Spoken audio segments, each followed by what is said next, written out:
Good evening, everybody. We're gonna start with our meeting today. Madam Clerk, would you do the roll call, please? Yes.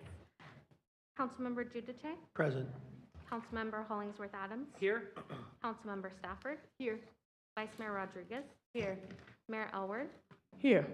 All council members are present. And today, I am so happy and glad to have with us in the house our Girl Scout from Troop 10162, leading us with the Pledge of Allegiance.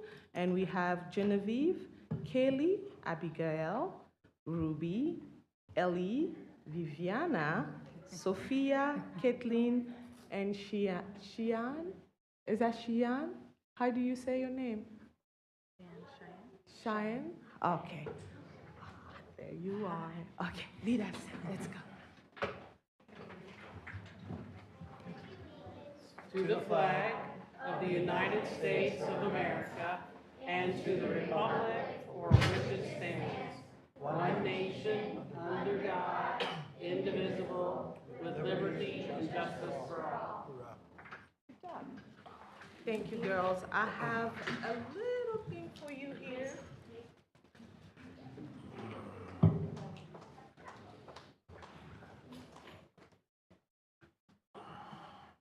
Oh, right up here.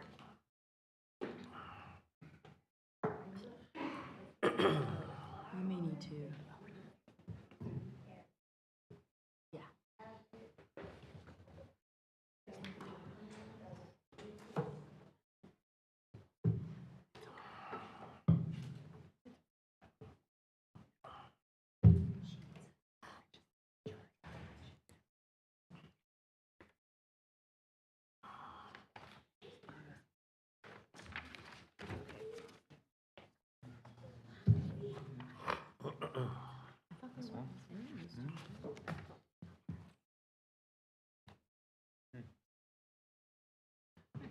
Can't reach? Oh, here.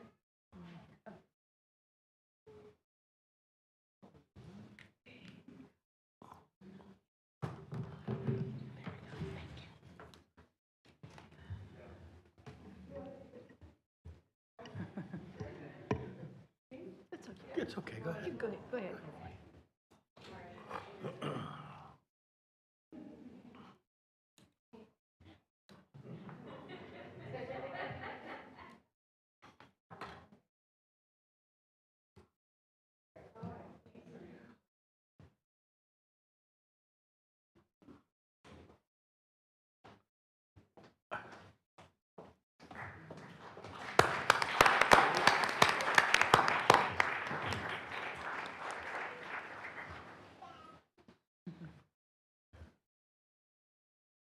And we have the same group of girls. I mean, they're teaching us a lot tonight. We have a male recognition for the Browns awardee for their achievement and support of our community. Wait until you hear what they've done. So before they go, I'm gonna read the certificate of recognition. For receiving the Girl Scout Bronze Award as mayor, and on behalf of the Rohnert Park City Council, I hereby recognize this Girl Scout from Troop 10162 for earning the Scout Bronze Award, which is the highest award a Girl Scout Junior can earn and the third highest in all Girl Scouts. These girls were required to complete a project that benefited their communities, and in that particular one, our community. These girls, they choose to address homeless in Rohnert Park. They made 25 blankets and delivered over 50 comfort kits to the shower truck that were given to the people in need. By earning the Bronze Award, these Girl Scouts have demonstrated their commitment to helping others, improving our community, and becoming the best that they can be.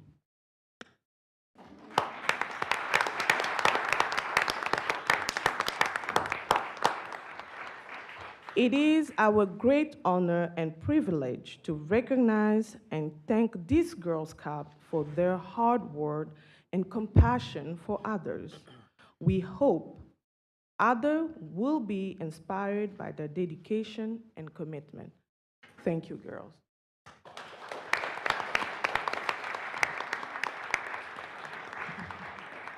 And what I understand, one of them has something to tell us. Hi, I'm Kathleen from Troop 10162, and I'm here to tell you what we did to earn the Bronze Award. We made comfort kits for the homeless. Included in the comfort kits was a hairbrush, a water bottle, a granola bar, a dentist kit, and a pair of socks or gloves. In addition to the comfort kit, we made blankets to give to the people in the colder months to keep them warm. It was a very hard and extremely fun thing to do, but in the end, it felt good to help our community.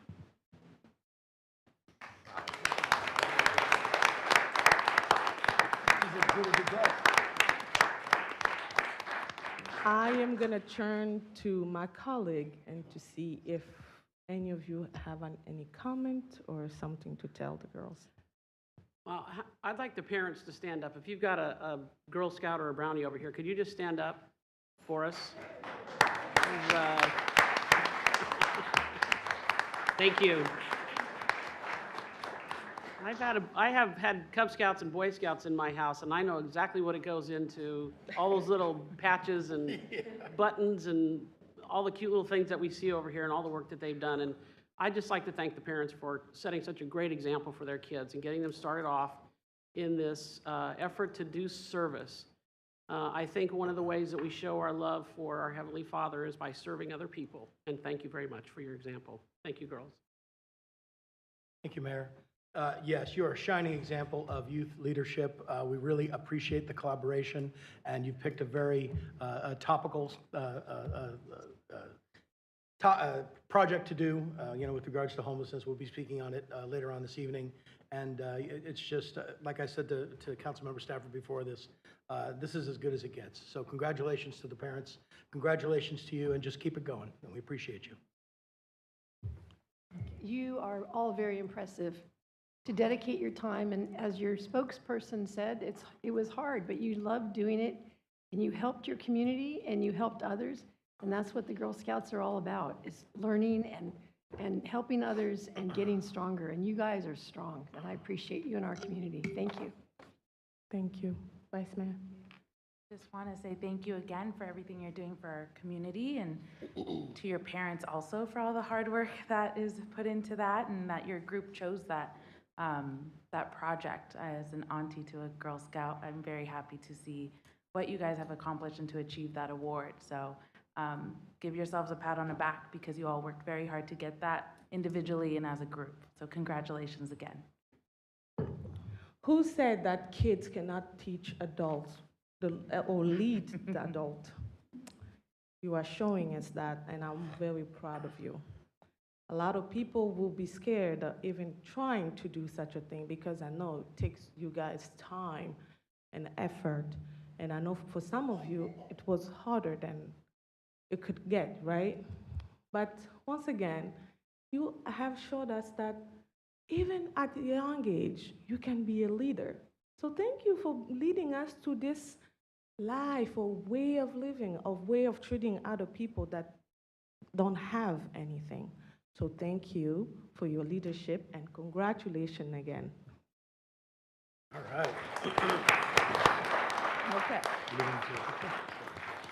So I have a certificate here, and I'm going to disperse it in between the 5 of us. Each person will give it to us. Okay.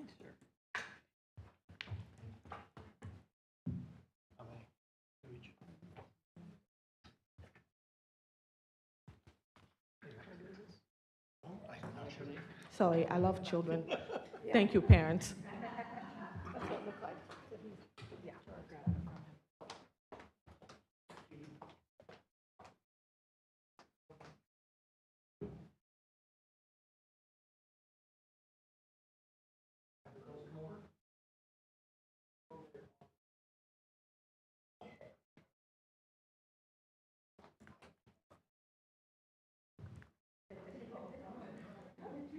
Oh, here, I have an award for Abigail. Is it there? Congratulations. And the other one is for Genevieve Bauer. Genevieve, congratulations. And I have the word for Viviana Hopkins. And I have Cheyenne Navarro.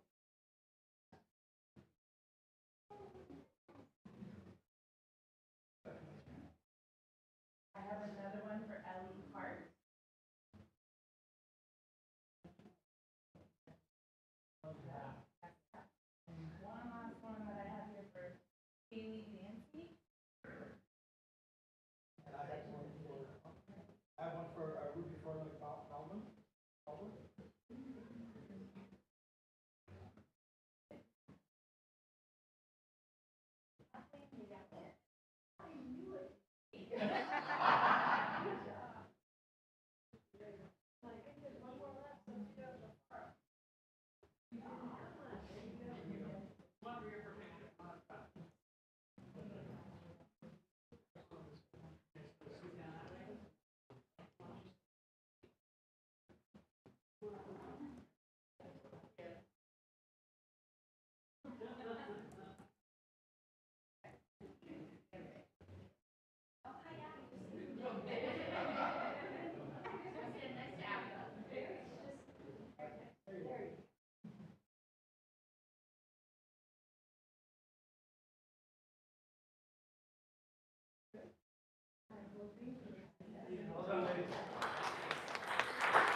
While they're leaving.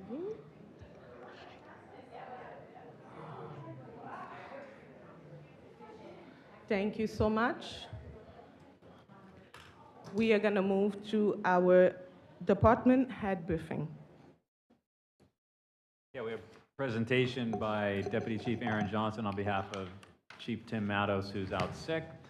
Swearing in introduction of Lieutenant Keith Ashley, Sergeant Bryce Frazier, Sergeant Casey Quinn, Sergeant Justin Wax, Officer Dominic Purba, and Officer Terrence Powell. Thank you. Lieutenant Astley and Terrence Powell cannot be here tonight, so we have the rest. So if I can have you folks come forward.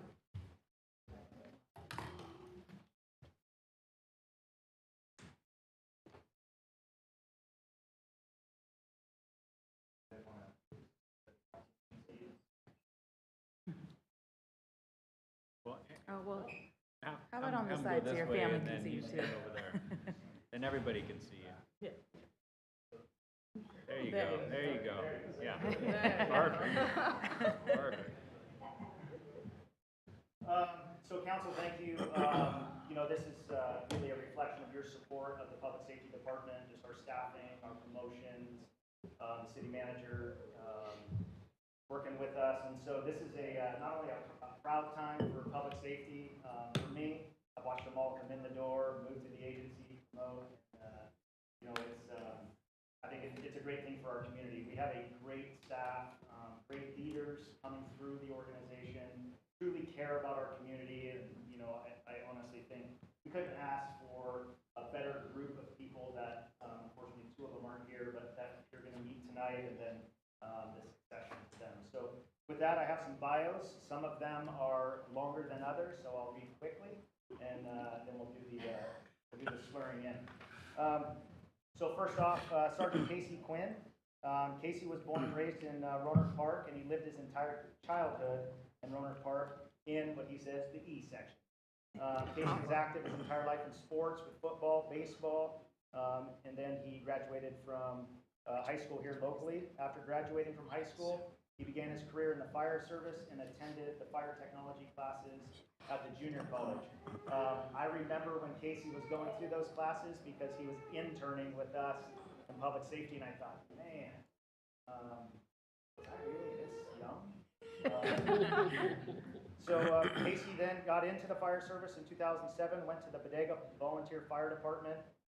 He did an internship with us. Like I said, he became a captain in Bodega after a year and a half with our department. Then he went to Gold Ridge Fire Department where he was hired. He became a full-time employee at Gold Ridge, and then we found him, and we said, the grass is greener in Rohnert Park. So Casey came over to us. He's currently working on his 8th year with the city of Rohnert Park as a full-time employee. He's worked in patrol. He's been a fire engineer. He's one of our lead trainers. He's been a detective. He's worked some remarkable cases. Actually, today he's testifying in a pretty high-profile case. And so then ultimately promoting to the rank of sergeant. Outside work, he's busy with his 2 daughters, Kinsley 4 and Kylie 1. Casey enjoys teaching Kinsley how to swim and ride her bicycle and watching her go from a baby into a kid. So Casey also enjoys going to the gym and playing golf. In attendance today is his mom, Lisa, and Kinsley. That is Sergeant Quinn.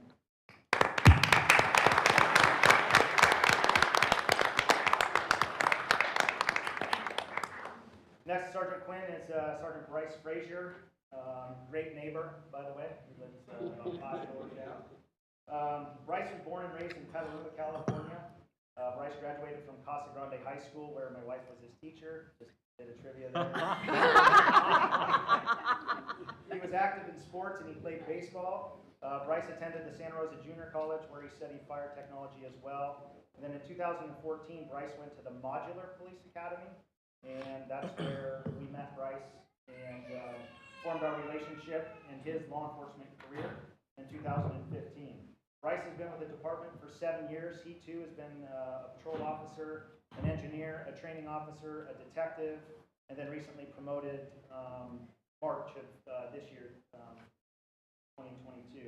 He's a member of our use of force team, and he instructs officers on a myriad of topics, including firearms and our less lethal munitions.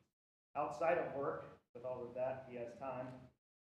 He enjoys spending time with his family, his wife Sarah, and his children Landon, Alexis, and Ella, and he likes to hunt, fish, and barbecue. Tonight, I saw them. His wife Sarah is here. Landon is in the back.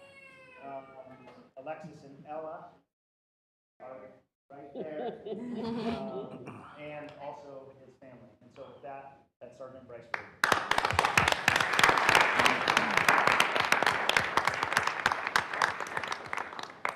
Next, we have Sergeant Justin Wax. So Justin was born and raised in Novato, California, with his twin brother Josh. And Josh is over there, and I said, you know what, Josh? You get in Justin's uniform and let's just go. And then his older sister, Rachel. Justin attended Sonoma State University, earned his bachelor's degree in criminology and criminal justice studies. And while attending Sonoma State, he became an intern with the Department of Public Safety. Upon graduating from SSU in December of 2016, he was hired as a public safety officer trainee, and then he joined the department full-time. During his career, he has spent time in the investigations unit as a detective. He's also our annual case law update instructor. He's a peer support member, truly a great friend to anyone that works in the building. Outside of work, Justin enjoys snowboarding, traveling, and spending time with his family and his friends. He likes to attend sporting events that rhyme with giants. Justin recognizes that his success in his career thus far is a result of mentors and role models of which he is one for our staff. And so In attendance is his mother Elizabeth, his stepfather Carl, his brother Josh, his sister-in-law Nicolette, and his girlfriend Amber. With that, that is Sergeant Justin.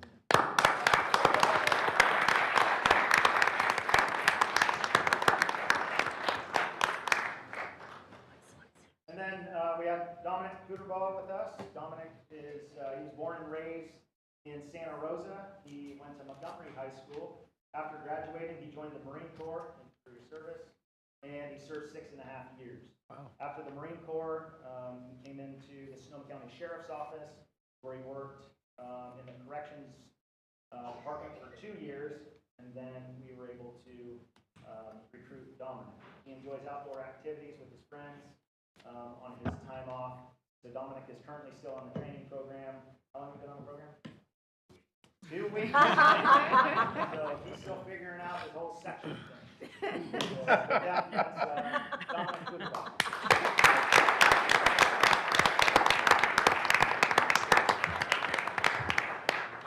All right, I'm going to administer the oath, so if you guys can raise your right hand. You're going to repeat after me. When I pause, just say your name, and then we'll go from there. I, your name. Do solemnly swear. That I will support and defend the Constitution. Of the United States of, and let's try that again. Of the United States and the Constitution of the State of California. Close. Against all enemies. Foreign and domestic. And that I will bear true faith. And allegiance. To the Constitution of the United States. And the Constitution of the State of California. I take this obligation freely. Without any mental reservation. Or purpose of evasion. And that I will well. And faithfully discharge. The duties upon which I am.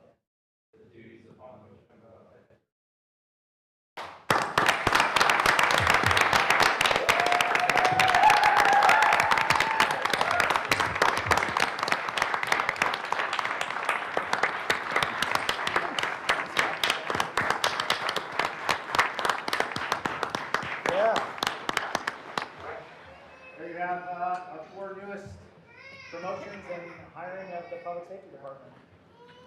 Thank you. Thank you. Thank you so much. Congratulations. You know, it should go without saying too, you know, from the department to the family, thank you for sharing your loved one with us. It's just a short relationship, about 30-something years.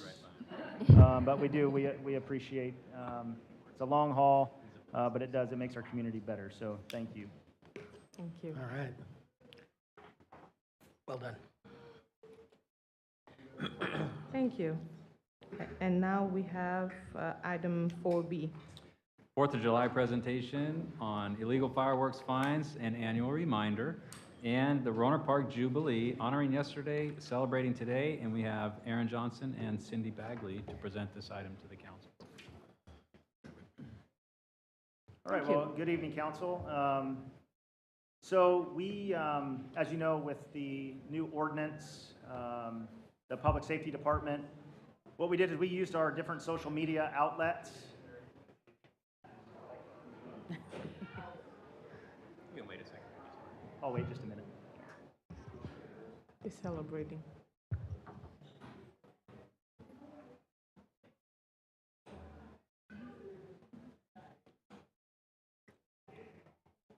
So we used, there we go. We used our different social media outlets in order to communicate the new changes of the ordinance to the community. Some of those you see there on the screen. And so once we were able to communicate that, we also, we received some phone calls. I know on behalf of Chief Matos, he received phone calls and clarification, and so we covered it there. We covered it also with our chat with the chief, just about the expectation in the community.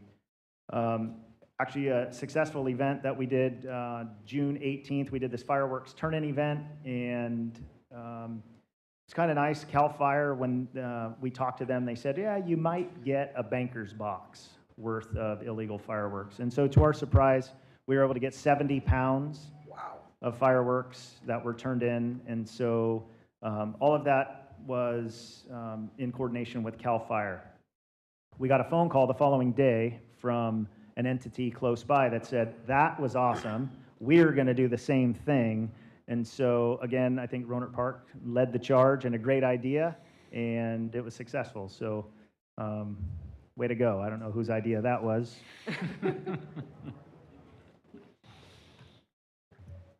So we created these lawn signs. As you pulled in today, you'll see them out front. They've been, they're around town as well.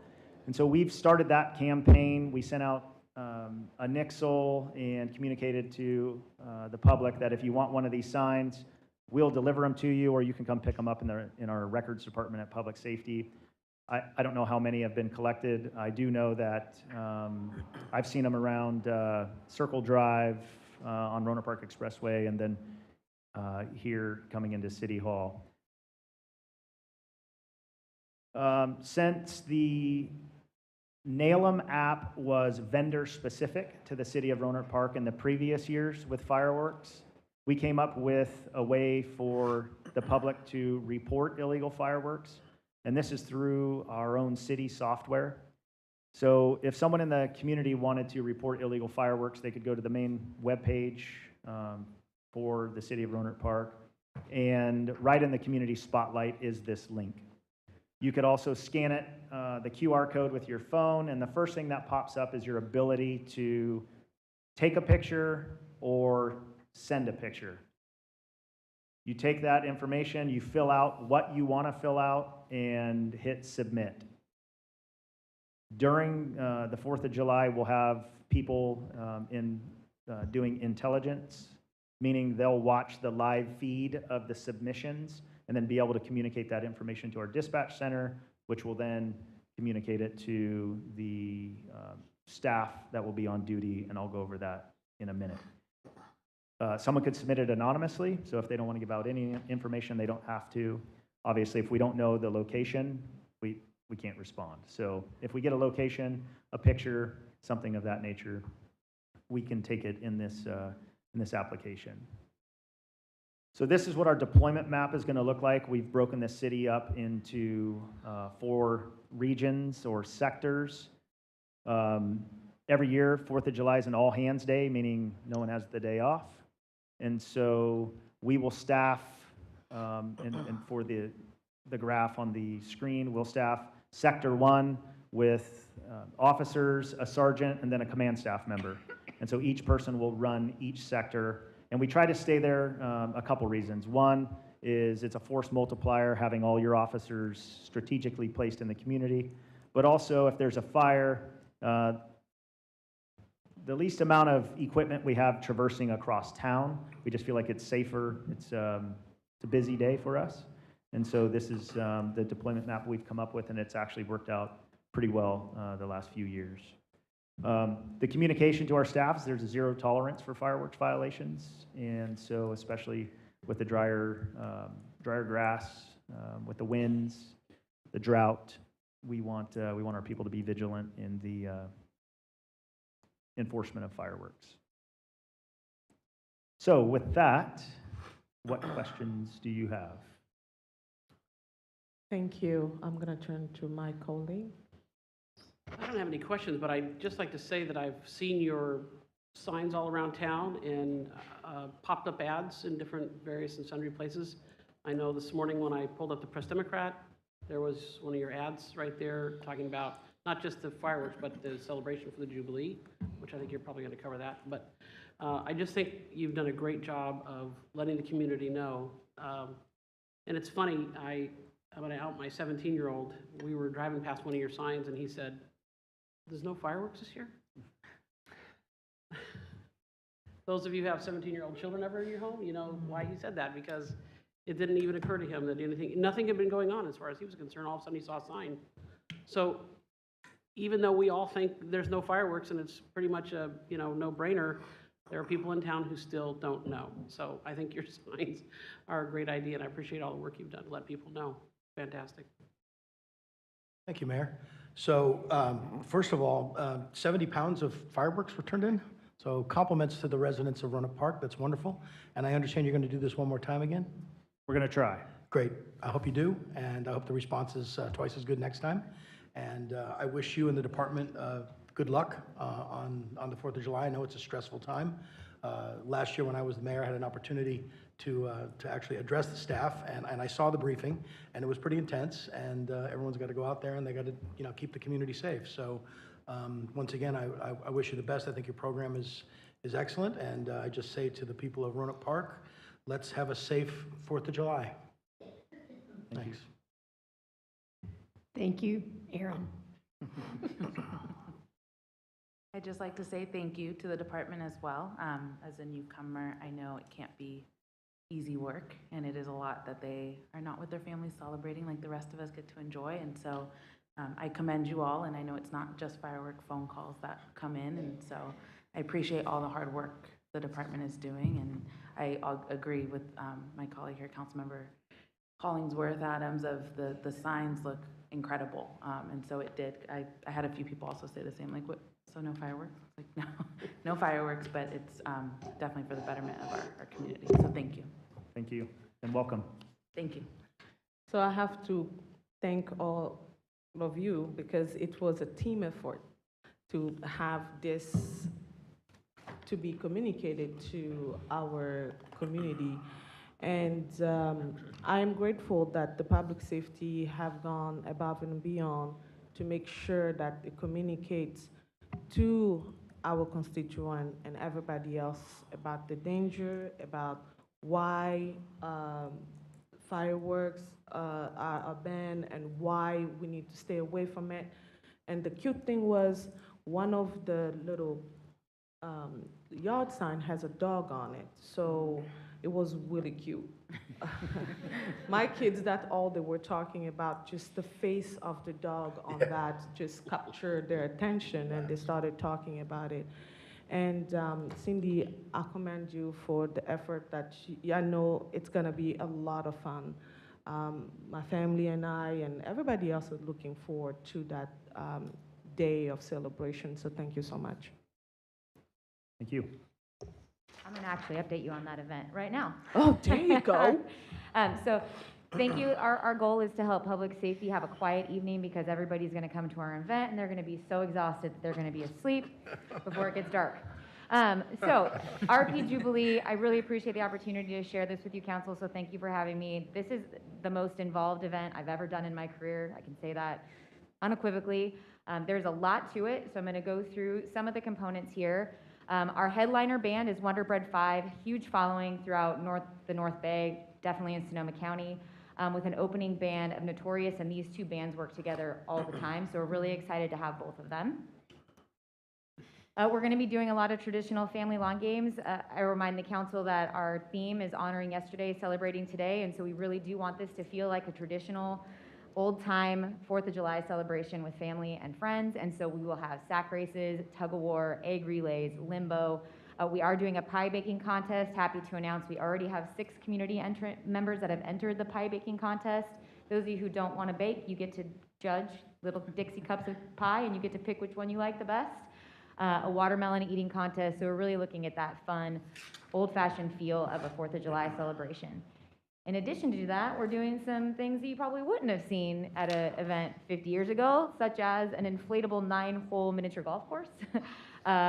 Rock wall, we'll be doing some bungee basketball, we'll have some carnival games as well. Lots of fun for the kids zone in there. We're also doing a festive kids parade. We're inviting kids to walk, ride, or roll. We'll be doing this in the community center complex. We have a set time for this.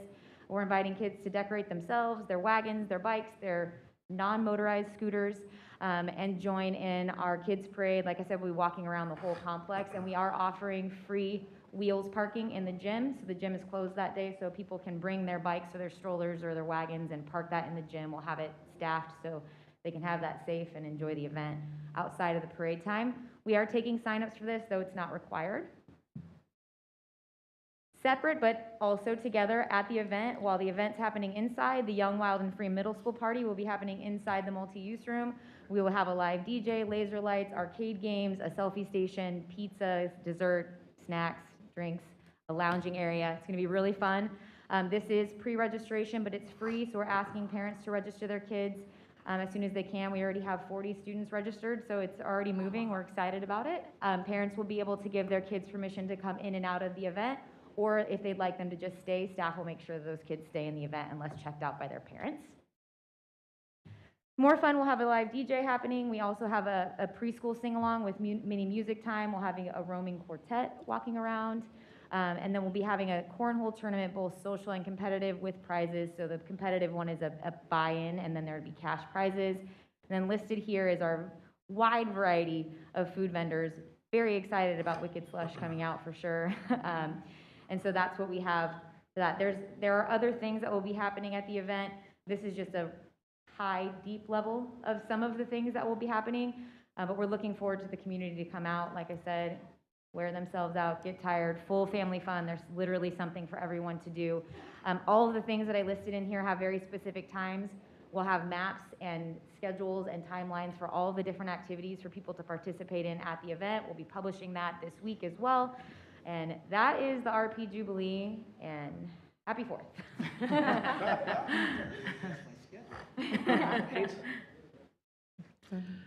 I think you've done a great job.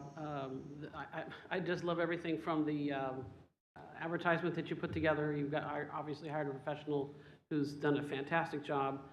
It pops up everywhere, and I hope it is as wildly successful to match the amount of work that you've done to put in it. And I'm with you. Happy 4th of July, Rohnert Park, and happy Jubilee. Thank you. Yeah, thank you. Yeah, you've really hit this one out of the park. I mean, you've thought of everything. As someone who's in the event business too, I think this is a well-rounded event. It has something for everybody, whether you're 75 or whether you're 5. And, you know, I think it's just going to be great. And it says so much about Rohnert Park. It just represents, you know, the spirit of what our community is. And I think it's going to be wildly popular. You know, this first year is going to be great. And I think it's just going to build and build and, you know, and build as you go. So thank you. Thank you for all of it. It really sounds like fun. Yeah. I mean, honestly, I can't believe all the things you have planned for that. And Wonder Bread 5 is a great band, so you're going to have a huge crowd of people. So good job. Thank you. Cindy, I just really want to commend you. I agree with Mayor Elward here. I want to be a kid again. I'm like, I want to be in middle school again. That sounds like so much fun. So it's incredible to see, and thank you for working hard to make it accessible to the whole community. I think that's incredible, especially with these times that it's free, and you took all age groups into consideration here, and so this, I'm excited. I'm excited for you and commend you and your team on putting this together. Thank you. I'm ready to have fun. Man, these kids are having so much of it. It's sound that like it's gonna be a lot of fun.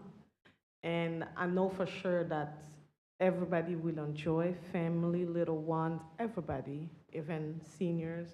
You really thought of every group of age, and that is fantastic. I can't wait for that day to wear the blue, white, and red and see what the little one will be creating for the parade. I'm kind of curious to see that. So thank you so much for everything you guys do, public safety and recreation. Thank you so much. Thank you.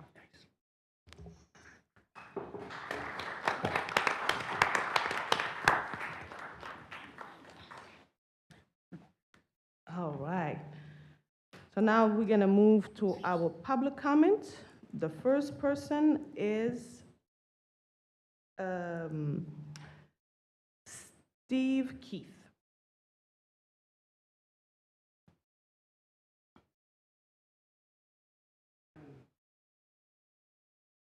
Thank you. Brief one here. Steve Keith, East Section. Thank you, Madam Mayor, staff, and council members. Item 6A on the consent calendar is regarding funding for Catholic charities.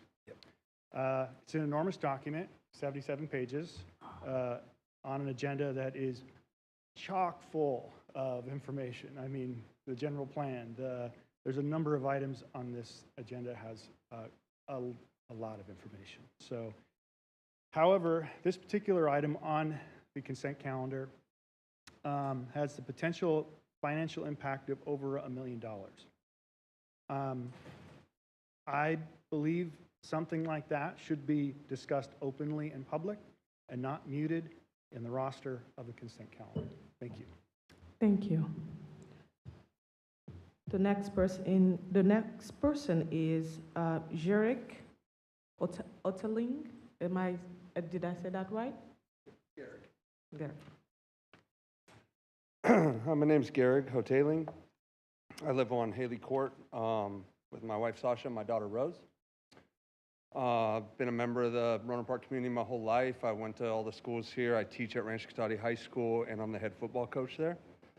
But what brings me here today is to plead, beg, discuss the chances of getting a stop sign or crossing lights or stop lights, something at the crosswalk across from Honeybee Pool. Very dangerous crosswalk. It's probably the most dangerous crosswalk in the whole county, I'd imagine, and I'll tell you why. I know I speak on behalf of all or most of the Haley Court residents and all of the residents that have children. They're too scared to use that crosswalk, and a lot of them, go to that elementary school right across there, so they have to go to a different crosswalk to cross. There's an old arcade game, Frogger, where you're a frog and you try to cross the street and avoid the cars before getting smushed. That's exactly what it's like. Not only have we almost been hit countless times, just last week, my wife, my baby, and I got stuck in the middle divider as cars were just going. You can try it alone, you could brave it, and if you're pretty athletic and try to cross, but if you're with a child, there's no way. You need a third adult to go out and stop traffic before you can cross. If you know where I'm talking about, it's directly across from Honeybee Pool, adjacent to Halcyon, perpendicular to Haley Court on golf course, right around that turn. Many neighbors, again, don't even attempt to cross, and that causes us not to use that park or the pool altogether. We'd rather just get in a car and drive to another park. There's been many car accidents there, a couple fatalities throughout the years. That illustrates the speed of the cars around that turn. One of my classmates passed away in a car accident in 2002 around that turn, so that tells you how fast people are going.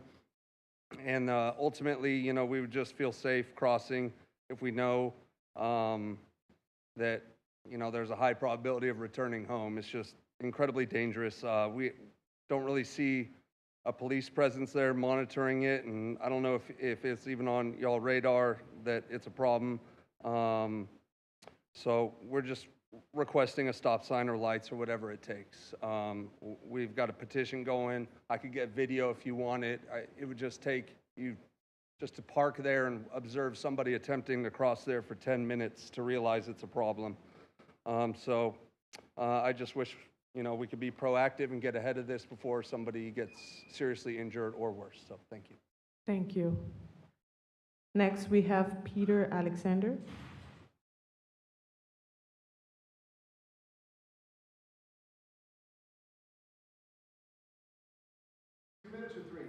Three.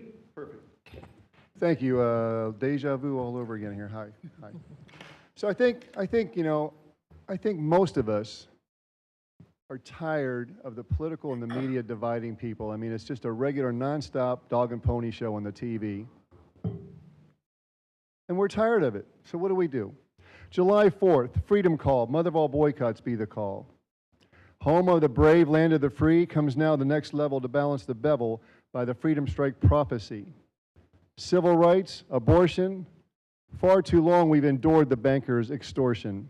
I checked out the party at San Francisco Pride, already uniting all for corruptions to fall via beautiful ride. If one mother can give a misbehaving 2-year-old a timeout, just imagine what all of us together can do. We can give the system a true route. Let me tell you about Biden and Trump. Their wings are the same bird to be sent to the dump. Same with the Republicans and Democrats in D.C., I truly report, comes and already here the system freeze frame. So we've upped our game for this D.C. and Wall Street corruption to abort.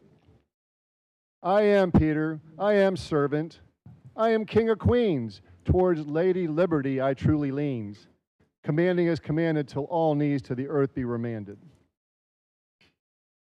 Comes now a true and beautiful insurrection by spiritual and patriotic sources and unseen forces within a breath of this moment. I say it, you hear it, so be it, so mote it be. It is done, aho. So for the last minute, I'm going to talk about gardens. I had the pleasure of speaking with some of the moms and ladies that were with the Girl Scouts, and they were very interested about starting much more gardens. I invited them down to the Petaluma Bounty Garden. It's a big, beautiful garden that's short on people and helpers. And they informed me that they do, in fact, have a badge for gardening. I thought that's great. So I'm going to turn them on to the women that run the Petaluma Bounty Garden, Trick and her friends. It's really nice people down there. And there's so many gardens that while we're providing a shutdown of this corruption, let's have a big, beautiful party and start 10,000 gardens. I mean, we're all tired of what's going on. I can't believe people are actually looking at the TV and watching what's next. I mean, we're like programmed to do this. That's why it's called TV programs. But we're better than that here. We're in one of the best counties in the world. In fact, it is the best county in all the planet.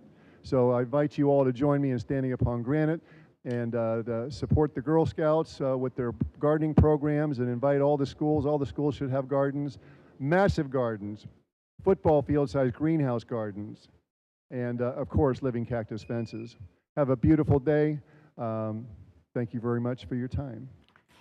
Thank you. Next, we have Crystal.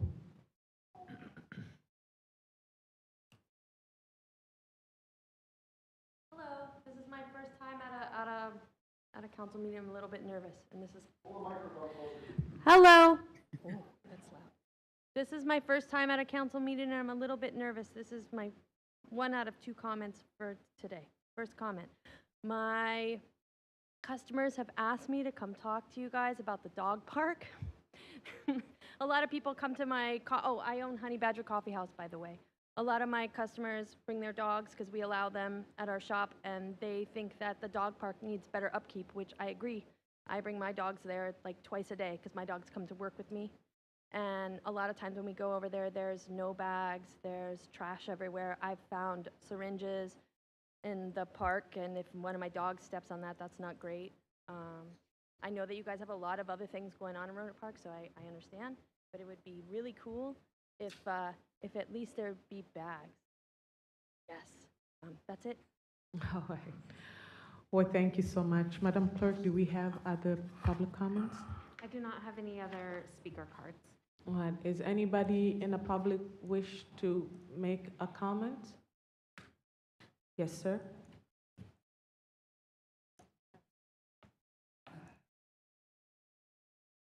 I would like to say to the council, I'm one of the representatives of the park and ride over there. Would you put the microphone? Hello. I'm one of the representatives of the park and ride over there, the tent city. I feel that, you know, when anything starts, you get a few roughnecks in there. We have pretty much weeded those roughnecks out. With the help of the city, with the cameras and stuff like that, things are starting to turn around.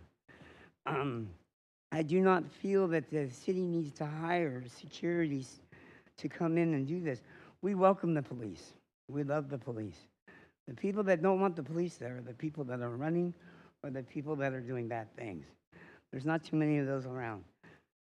I want to commend you, City Council, for doing this for us. I mean, with now times, you know, it's really hard right now with the pandemic, Social Security not paying enough for rent, and other things. There's people in that park that need this place. So what I present is to try and put together some sort of a team inside the community that will run the security on the inside. And then I want to put together a volunteer service that we go around the community, like to the dog park and around the areas that we are, and pick up garbage. I feel that there needs to be done that because these people think that this is a given. And I think they don't know what it is to work. And I think they need to be shown this. So I want to say again to the city that we are going to work closely, the committee, with the city officials and what they want for us to do as far as keeping it safe over there. We lost somebody this week that was a big part of that was going around the community and was disturbing the community and the businesses there. He's no longer there right now. So he went to a facility, and so we lost that one. We got a couple more people that are in there that have mental health problems, and we're trying to curb it as much as we can.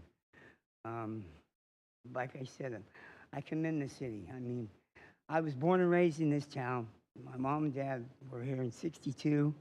I lived on Arlen Drive, first house is built. I've been here a long time. I've watched the city grow from just a seed farm. It's grown to its limits, and with limits come certain things in big cities. What we got to remember is a lot of the people that are in that little facility are not the ones committing the crimes. What it is people come from the outside, and they see this, and they prey on it, and they know that we're going to get in, they're going to blame us for it. Oh, sorry. Thank you. Thank you. Yes.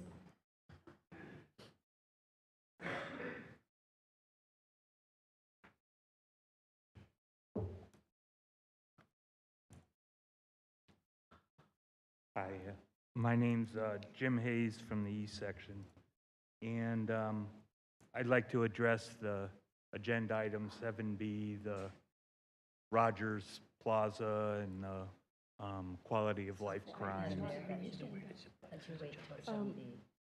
It's right now. We are taking public Oh, view. general. Yes, general. Yes. No, it's okay. Is there anybody in the public that wish to comment? Yes, ma'am.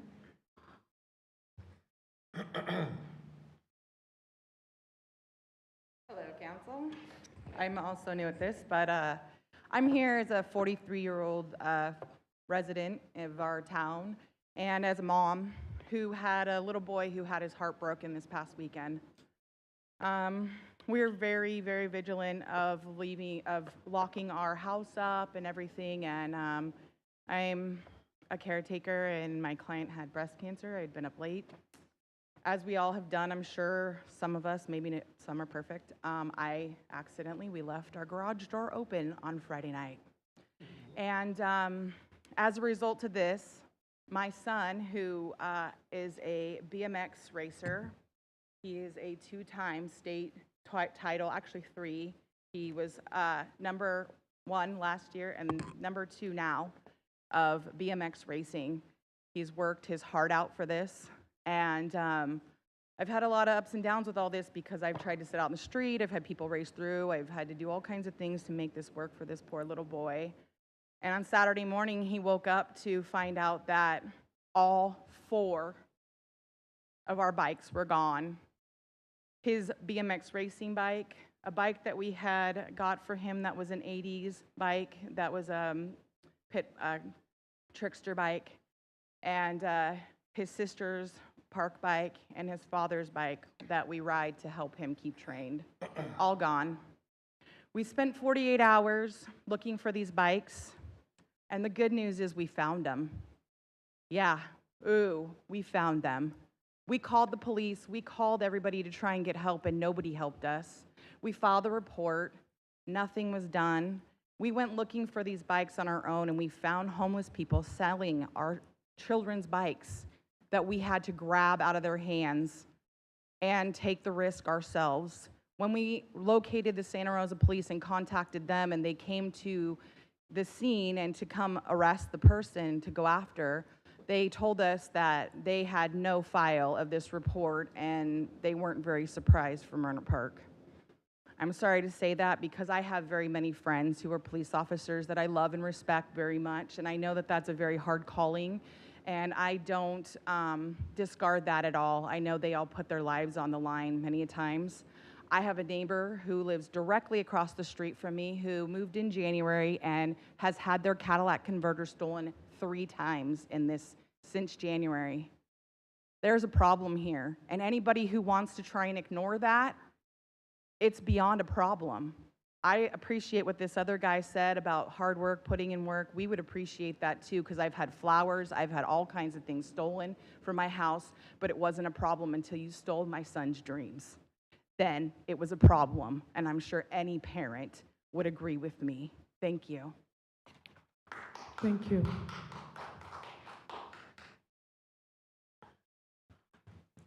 Do we have any more public comments? Does anybody wish to comment at this time? Thank you. Then we're going to move to item 6, which is our consent calendar. Is any of our council wish to pull or to talk about an item? I'd like to pull 6G.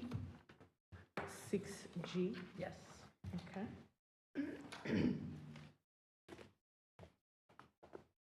6G? And I would like to withdraw 6N. 6N? 6G. Okay. So, Madam Mayor, I believe that that request means that she would like to just withdraw the item entirely from consideration tonight. Okay.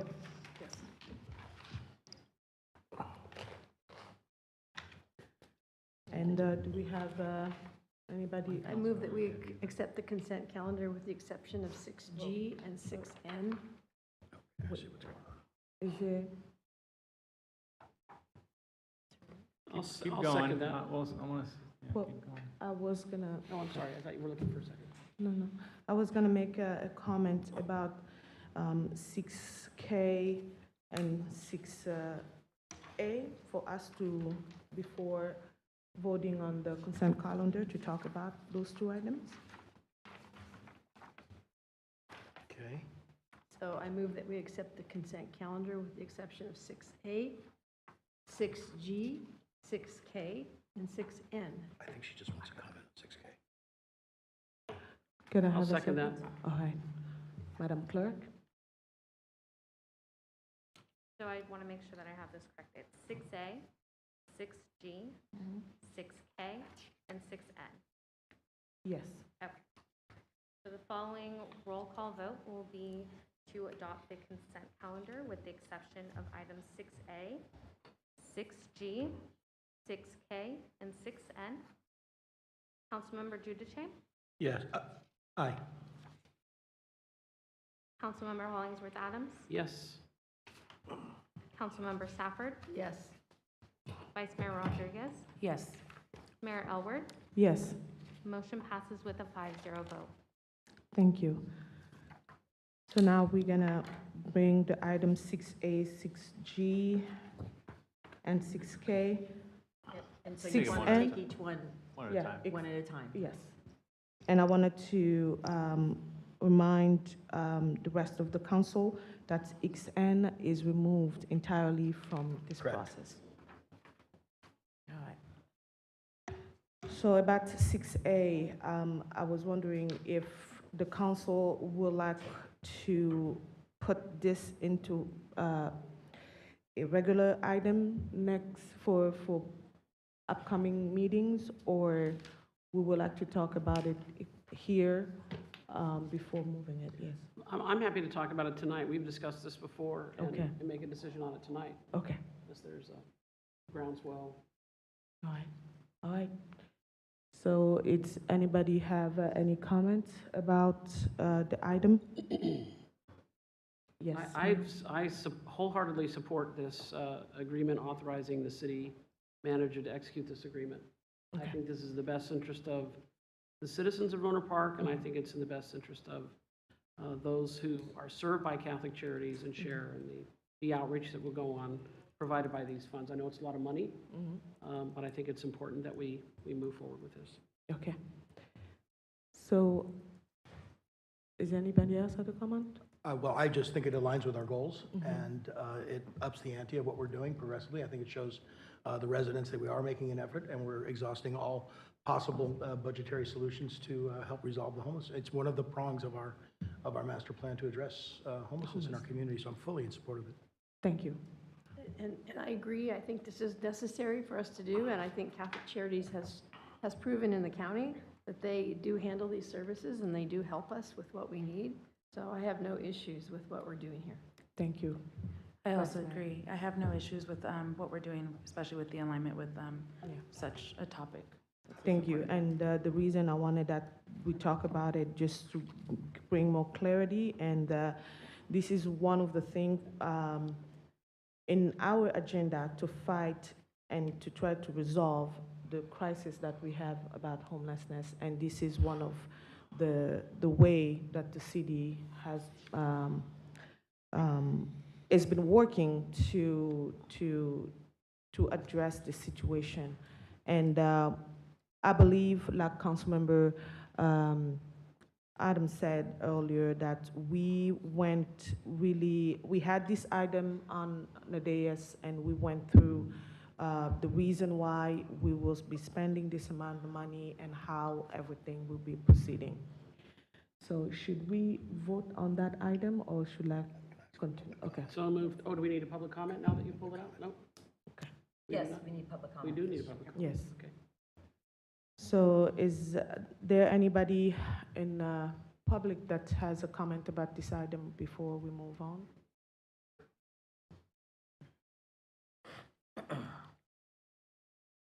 Steve Keith again, East Section. It's just the amount of money being spent, and I realize that it's been discussed before, but this evening's agenda has a number of items specifically related to how our community is going to approach the many issues around homelessness. And I don't know if you've read the article regarding the Flamingo and whether or not the charities were involved when that took a dive. But the council member had mentioned their successes, glowing successes in the county, but I see that amount of money, and I see the issues that we continue to have, and as they grow, I just feel like something like that should be a regular item and discussed yet again. It's just a lot of money. It's a lot of money, and we want to make sure what we're doing is going to have an actual measurable impact, and that we're not just throwing good money after bad. That was my only concern. Thank you. Thank you. Do we have anybody else? Okay. I'm concerned because of after reading the article in the Press Democrat regarding the Palms, I want to know if Catholic Charity was still that much involved with it, because that's a lot of money that you'd be putting out from the city to cover the homeless situation here. And I want to make sure that we get our money's worth. And after reading the article and seeing other people that are living there and what's happening, I'm very concerned. Thank you. Do we have anybody else in the public that wish to comment on this item? Thank you. So I'd like to move that we accept 6A. I'll Do I second have- that. Okay. Madam Clerk? So the following vote will be to accept item 6A. All those in favor? Aye. Any opposed? Motion passes by a 5-0 vote. Thank you. Then we move to item 6G. Yes, and I pulled that because I'm not going to vote against this adoption of the resolution, but I do need to comment that perfect mind is not perfect in any sense of the word.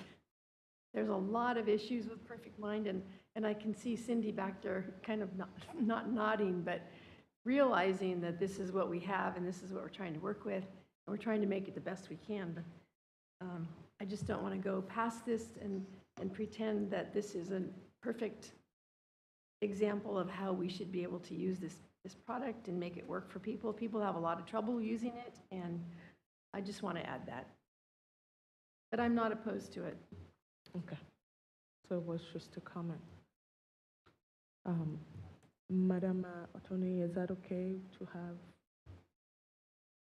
Yes. Oh, would you like to make a comment? Oh, I was just standing here in case any of you had questions or wanted to clarify. Oh, okay. Are we allowed to ask questions? Yes. I would love to ask a question. Here I come. What other options have you explored? So we didn't explore many options in this go around. Our goal was to renew with Perfect Mind at not the rate that they wanted to renew at. Perfect Mind is now called Explore Recreation, maybe because they realized they're not perfect. They did change their name recently. And so I will agree with Councilmember Stafford that the system is not perfect, but what the system provides that all of the other recreation software systems that we've looked at don't provide outweigh the challenges that it's going through. So Perfect Mind was a brand new company when we started with them in 2017. Many cities in California chose to go with Perfect Mind for the long game and not the short game, recognizing that this company has more potential to do more things for our industry than any of the other providers that are currently out there. One of the major aspects that this system has that others don't is that if the city of Los Angeles had Perfect Mind, they're going to add a lot more features to the system than we would as a small city of 42,000.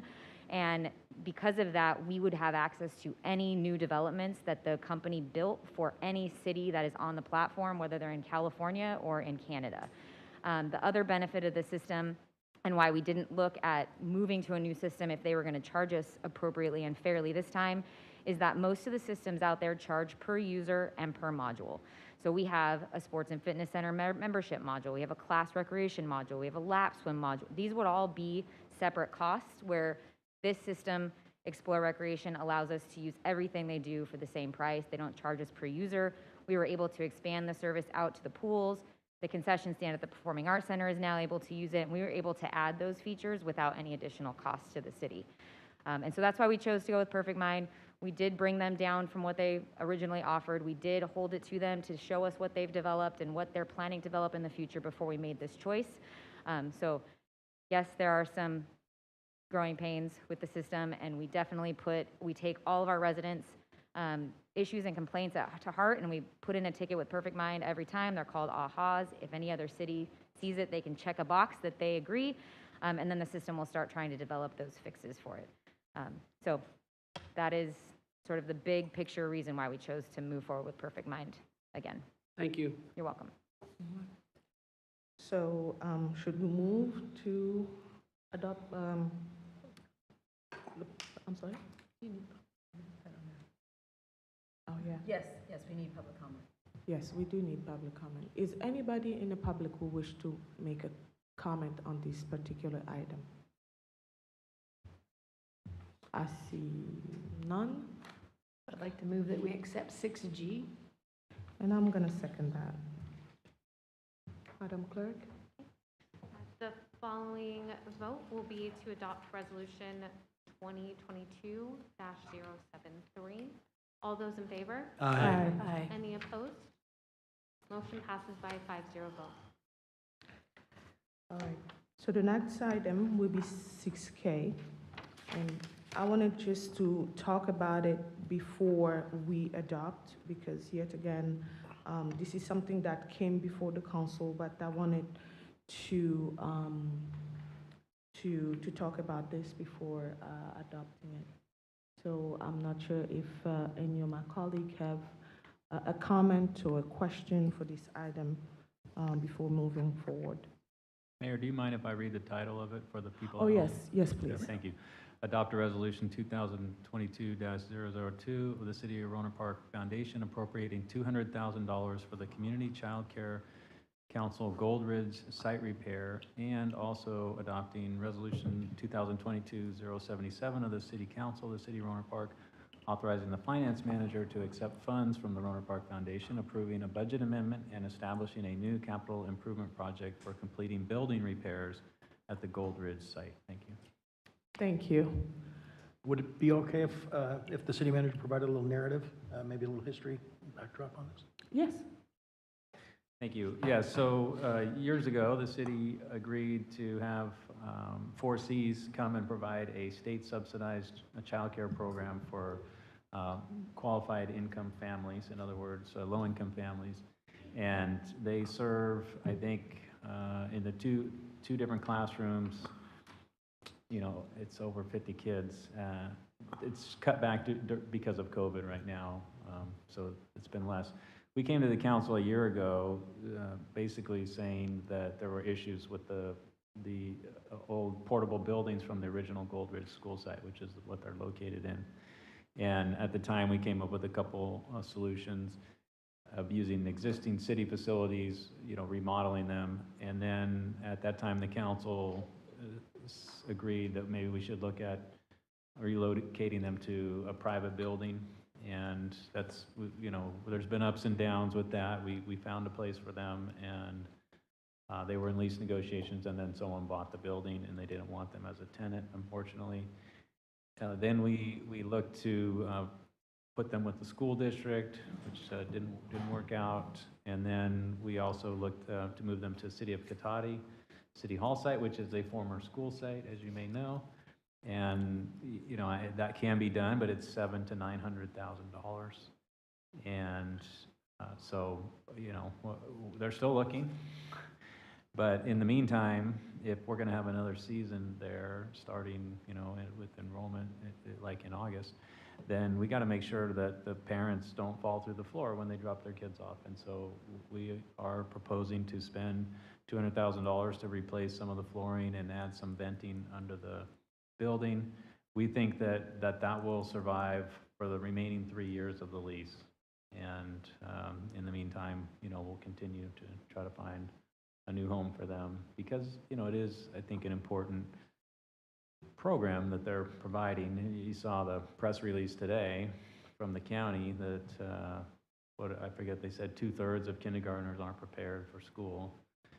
We're trying to prepare them for school, right? And we are going to, I think, try to follow up with possibly with the county, who I think in their press release had something like, you know, between $5 and $6 million for child care facilities. And so maybe, you know, I don't know, but that's what this item is about. Thank you, sir. Thank you. Did any council member have any question or comment?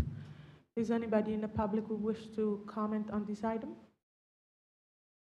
I see no one. So I'd like to move that we accept 6K. And I'll second that. Madam Clerk? Will we need two separate motions? There's two separate resolutions? No. No, okay. The following vote will be to accept item 6K, which will be to adopt City of Rohnert Park Foundation Resolution 2022-002 and City of Rohnert Park Resolution 2022-077. All those in favor? Aye. Any opposed? Motion passes by a 5-0 vote. Thank you. Now we're going to move on to our regular item 7A. Presentation on the public review draft of the General Plan 2040 policy document. And we have our planning manager, Jeffrey Beisinger, to present this item. Welcome.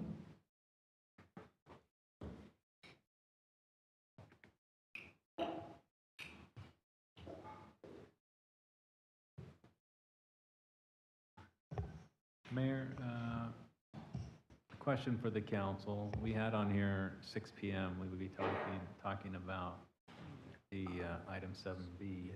And so I'm wondering if you maybe want to consider reordering your agenda in case there's anyone who came and was expecting to be talking about that at 6 p.m.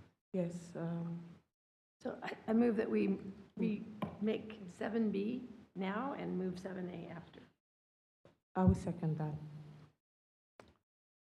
The following vote will be to hear item 7B now and 7A afterwards. Yes. All those in favor? Aye. Any opposed? Motion passes by a 5-0 vote. Thank you. Sorry about this change. Yeah, 7B is discussion and direction on options for mitigating impacts of the Roberts Lake Road encampment on nearby businesses. And we have our Development Services Director, Mayor Grace Pawson, and Deputy Chief Aaron Johnson here to present this item to the council. Madam Mayor, before we begin this item, I need to recuse myself from item 7B due to its potential effect on my business. Okay, Thank you. thank you. We will call you. Thank you, Mr. City Manager, members of the council. I'm Mary Grace Posson, and I'm pleased to be here with Deputy Chief Aaron Johnson. This item is on your agenda this evening at your request. At your meeting in June, or earlier this year, you did ask staff to look at options for mitigating potential impacts on Rogers Plaza from the encampment at Roberts Lake Park and Ride, and we're here to present to you staff research and look for some discussion and direction. Agenda for this evening is a brief history of the encampments in the area, actions taken by staff to date, recommended near-term mitigation, and we're going to pause at that point and look for your input on the recommended near-term mitigation. And then we have 3 longer-term mitigation actions that we have not prepared a recommendation on at this point in time. We want to get your input on whether or not staff should invest in further study of those options. So, brief history, we are looking at the northern corner of the city of Rohnert Park. You can see the smart rail tracks cutting kitty corner across the page. Golf Course Drive West is labeled there about the center of the page. And these red dots represent historic encampments in this area that staff has kept track of since 2019. This area has a history of homeless encampments that go back well below 2019. It is fluid movement between Santa Rosa, the unincorporated county, and Rohnert Park in this particular area. Most of these encampments since 2019 have been cleared by staff, but the encampment at Roberts Lake Park and Ride remains in place. Most of you will recall that that encampment started a little less than a year ago. It was a result of a clearing that Caltrans did on an encampment just north of the city. We cleared the encampment from the Park and Ride in September. The campers dispersed themselves along Roberts Lake Road, along the side of the road. It was a very dangerous situation, and the city, working with its service providers, organized the campers in a more safely protected Park and Ride in February.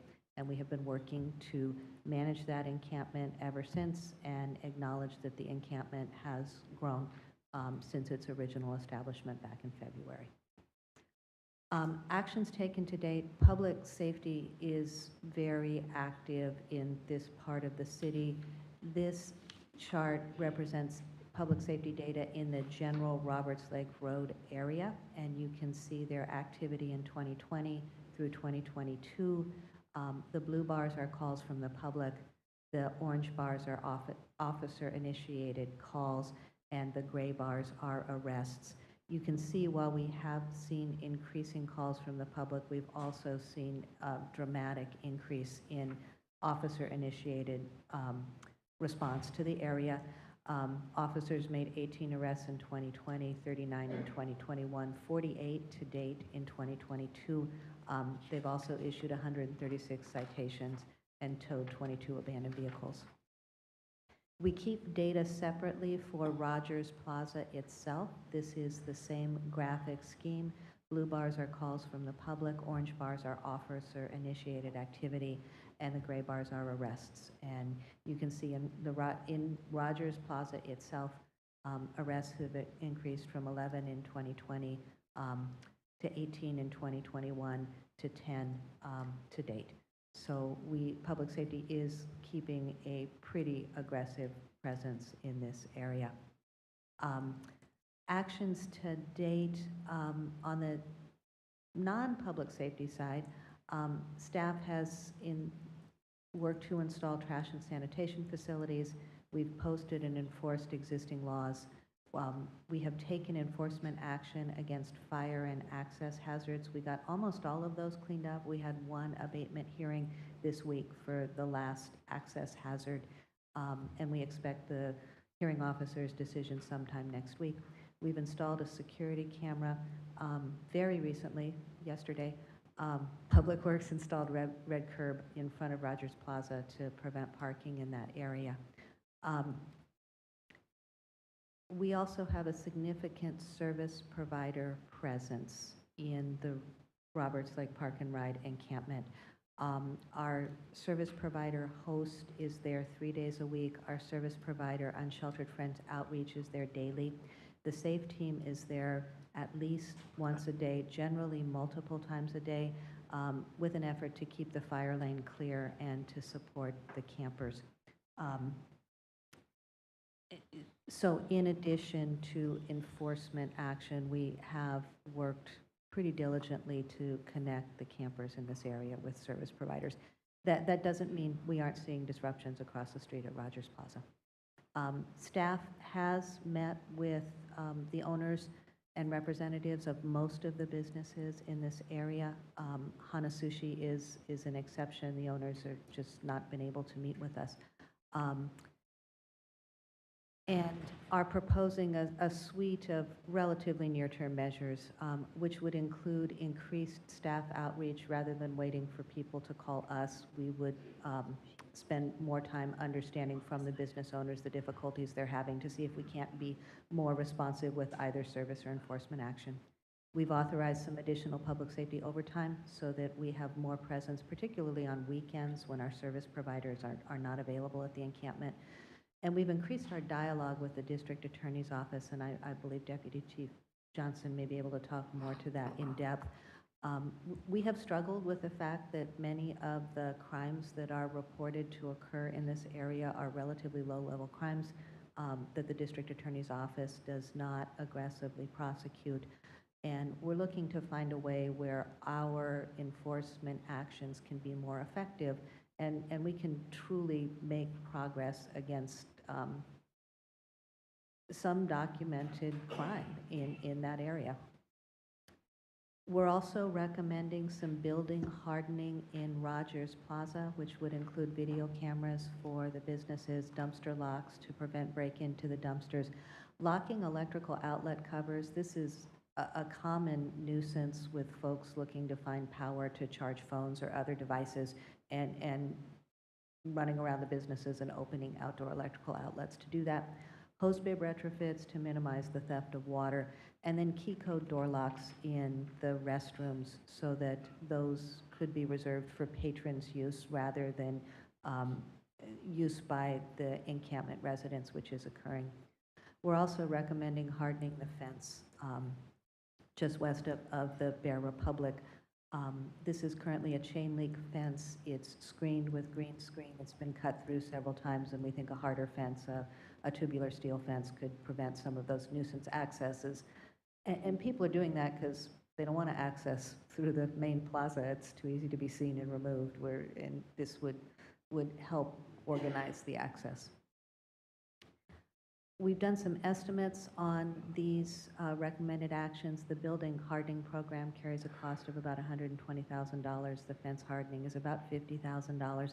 The dedicated public safety overtime is recommended at $30,000. And I need to acknowledge that we're asking those officers for overtime on a voluntary basis. Many of them are already being assigned mandatory overtime to cover basic services. So we want to have the allowance to do it, we want to have the budget to do it, but it's also going to depend on the availability of officers.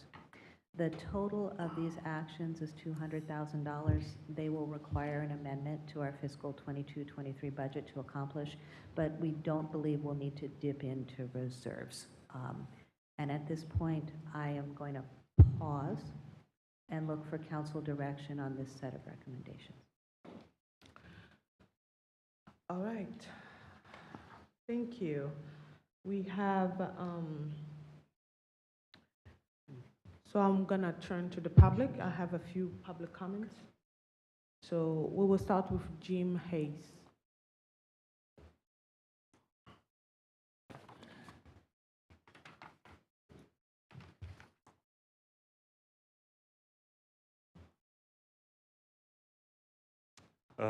Jim Hayes from the E section. And this is very interesting information that I didn't have before, but it increases my concern about what is going on at Roberts Lake and Rogers Plaza.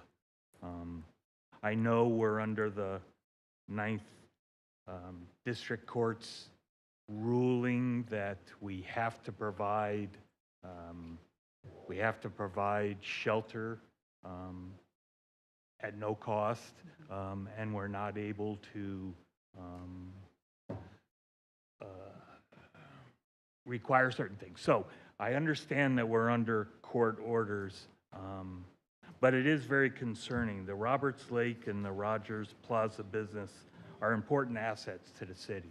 They have been for quite a while. I've been here for 34 years, and that's always been a good place to go with the restaurants and with the lake and the waterfowl that the kids like and fishing.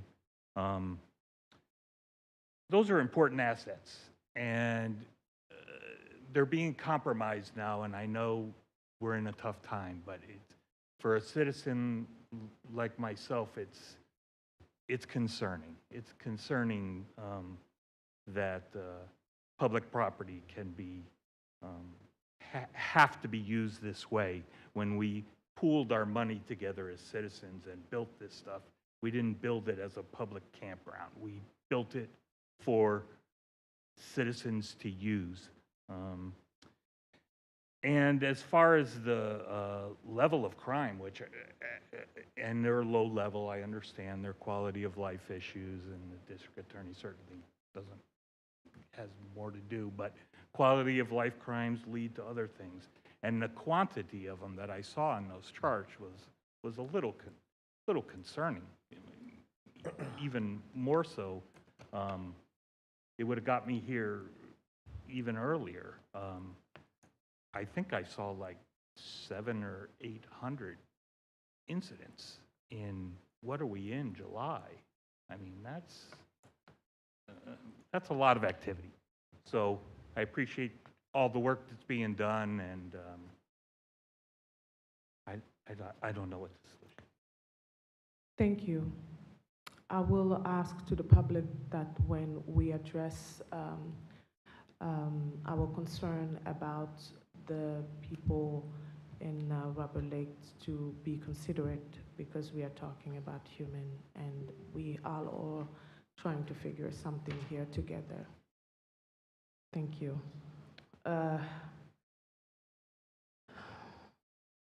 Mr. Steve Keith.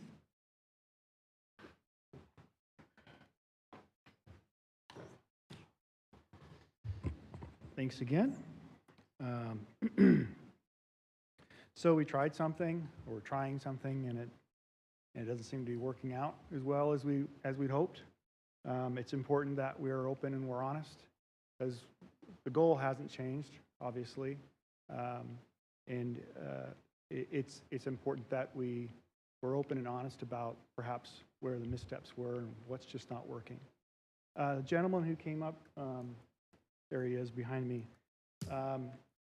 He said something to me that kind of reminded me of something I've always been aware of, that people, more than almost anything, need a purpose. They need that reason.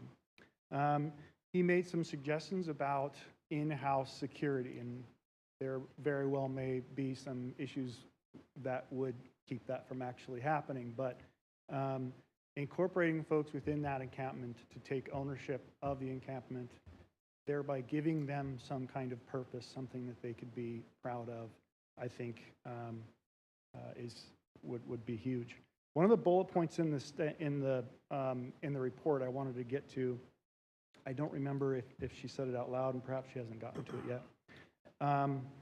Challenges retaining staff due to concerns for personal safety. I wondered if that could be expanded upon. I know from my own experience what personal safety, concerns for personal safety could be with regards to probably something attached to the $6,000 to $8,000 that are being spent on hazardous waste management. That's significant. that takes a toll on an individual, on a first responder who's trying to do some good. When a great deal of their attention is on their own personal safety, and that takes away from perhaps making a connection. We need to be open and honest about the disproportionate amount of resources that are being spent on one part of town, and other parts of town may not be getting the response that they deserve. And I think that's all I got time for. Thank you. Thank you. Next, we have Charmaine Padilla. Hi, good evening. So I'm here to discuss the article the Press Democrat put out, thank you, for the Roberts Lake area. One of the things is back in February, I did email the mayor, and I wanted to let her know what was going to happen if things started to look kind of more dumpier, I would call it. You know, like things were not the way they were originally set up down there at Roberts Lake Park with the tents in certain areas. And I realize she's busy, so she wasn't able to get back to me. But as time's gone on, it has become more and more of a sore sight to see. And when you live over there and you have to go by it daily, it really does start to look like a very ran-down area. And Roberts Lake area, I can tell you, I know numerous people that will no longer go down there. They will no longer go to the lake. They will no longer go to the dog park. They will no longer even go to the businesses. They don't want to sit at Mary's and watch across the street outside. One of the things I did notice in the article was that there was 146 police calls since January for down there, which at the homeless committee meeting, they said if an encampment represents an immediate threat to public safety or the safety of people living in the encampment, the city would abate the encampment immediately. Now, I know that's not going to happen, but that is something to take into consideration when you have 146 police calls down there. The hazardous material amount that was listed was $6,000 to $8,000 per a week. I'm like, okay, that's an awful lot of money going out. What hazardous waste are we dealing with down there, other than maybe having to dump the porta potties? Okay, increased theft in the housing area, something that doesn't come up, but you can have videos, you can have all those ring videos, and unfortunately, they really don't help the police department, because even though they may say they can look at them, it's just very hard with all the restrictions from Prop 47 and Prop 57. There's also a video out by a homeless person from Marin County that goes down there and videotapes the park and ride, and while he's videotaping a police officer, and the police officer asked him if he was being videotaped, and he said yes, is being hassled by one of the residents there. Hassled. When the police officer was doing nothing but walking around. And I think that's just wrong. The other thing I wanted to bring up is, I don't know how much of this is chronic homelessness that's in that tent facility down there, but my question is, how many of those will be able to put into the turnkey when it opens? And will they be willing to go? Thank you. Thank you. We have Crystal.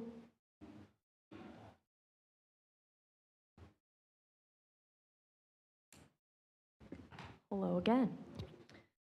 Again, my name is Crystal Nesgoda. I own Honey Badger Coffee House, which is in the Rogers Plaza.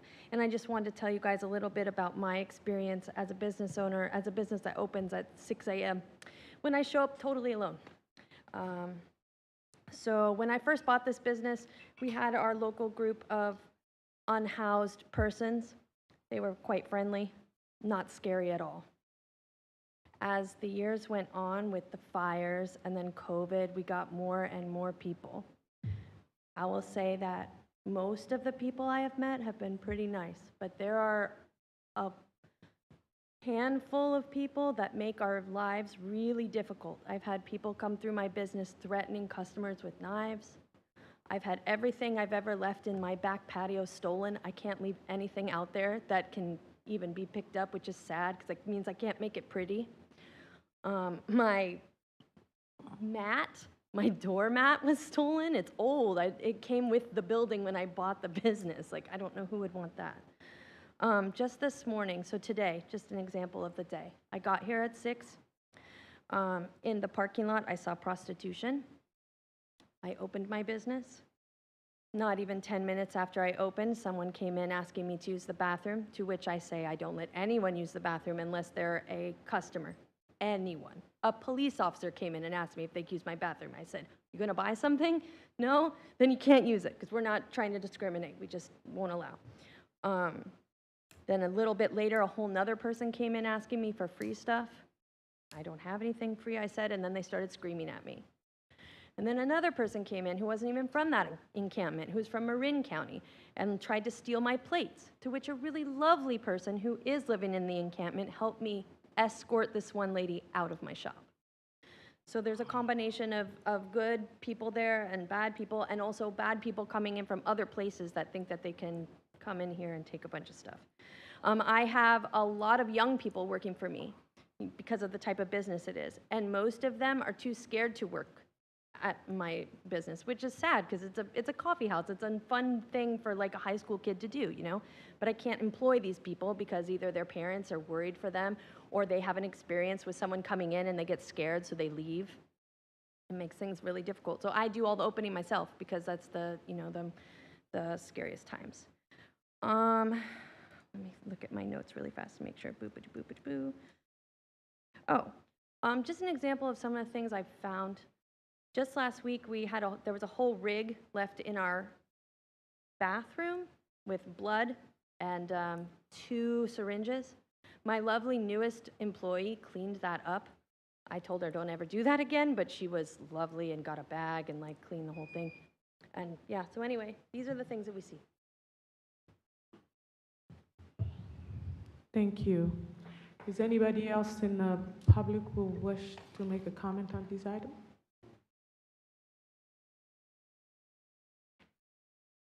Good evening. Thank you.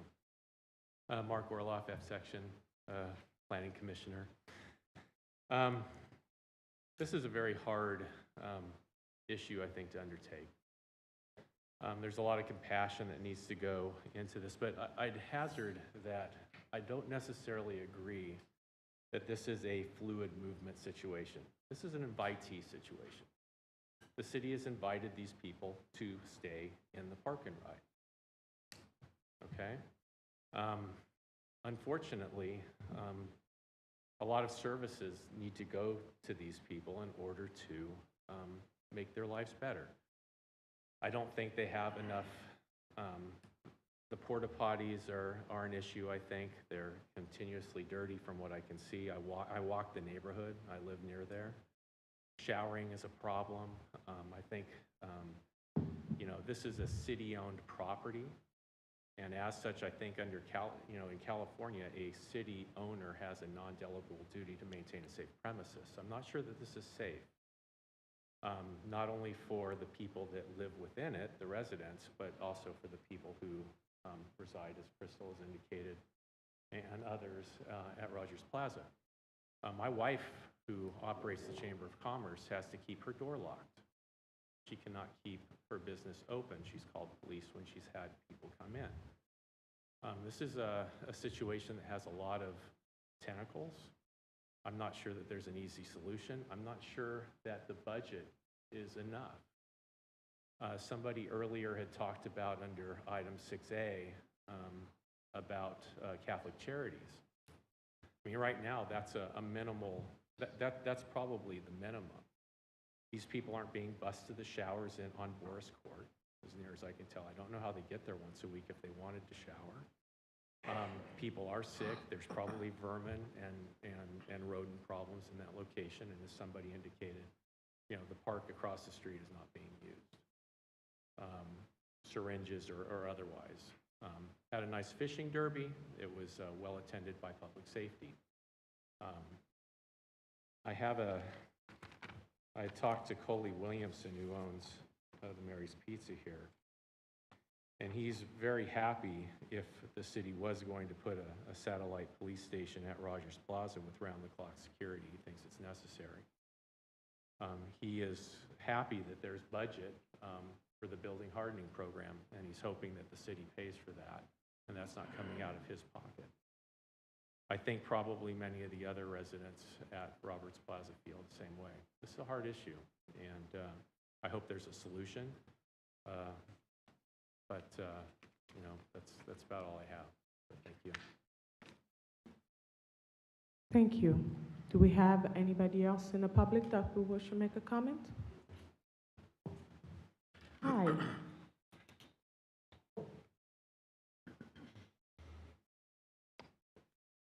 It's okay. I'm one of the residents at the Roberts Lake encampment, and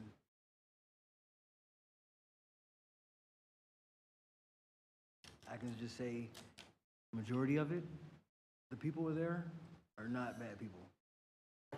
Now, they just closed down an encampment in Santa Rosa called the Mud Pits.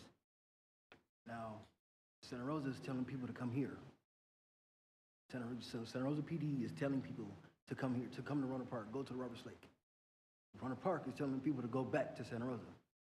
Now, they're like, so what do we do? Now, I'm not saying there's bad stuff going on there. I'm not saying that. I'm just saying that that's what, because me, for example, I'm 23. I'm been homeless for 17 years old, in and out of everywhere. And this is hard to seeing all the stuff. I can't even talk right now. We can try to do the best we can. We try to do the best we can without authorities coming in. We try to do our best.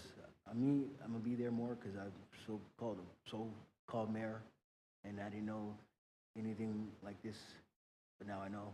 So I'm gonna try to do what we can before we get you guys involved. If that was, we still do what we can. We're gonna set our own security. We're gonna try to do what we can. That's just.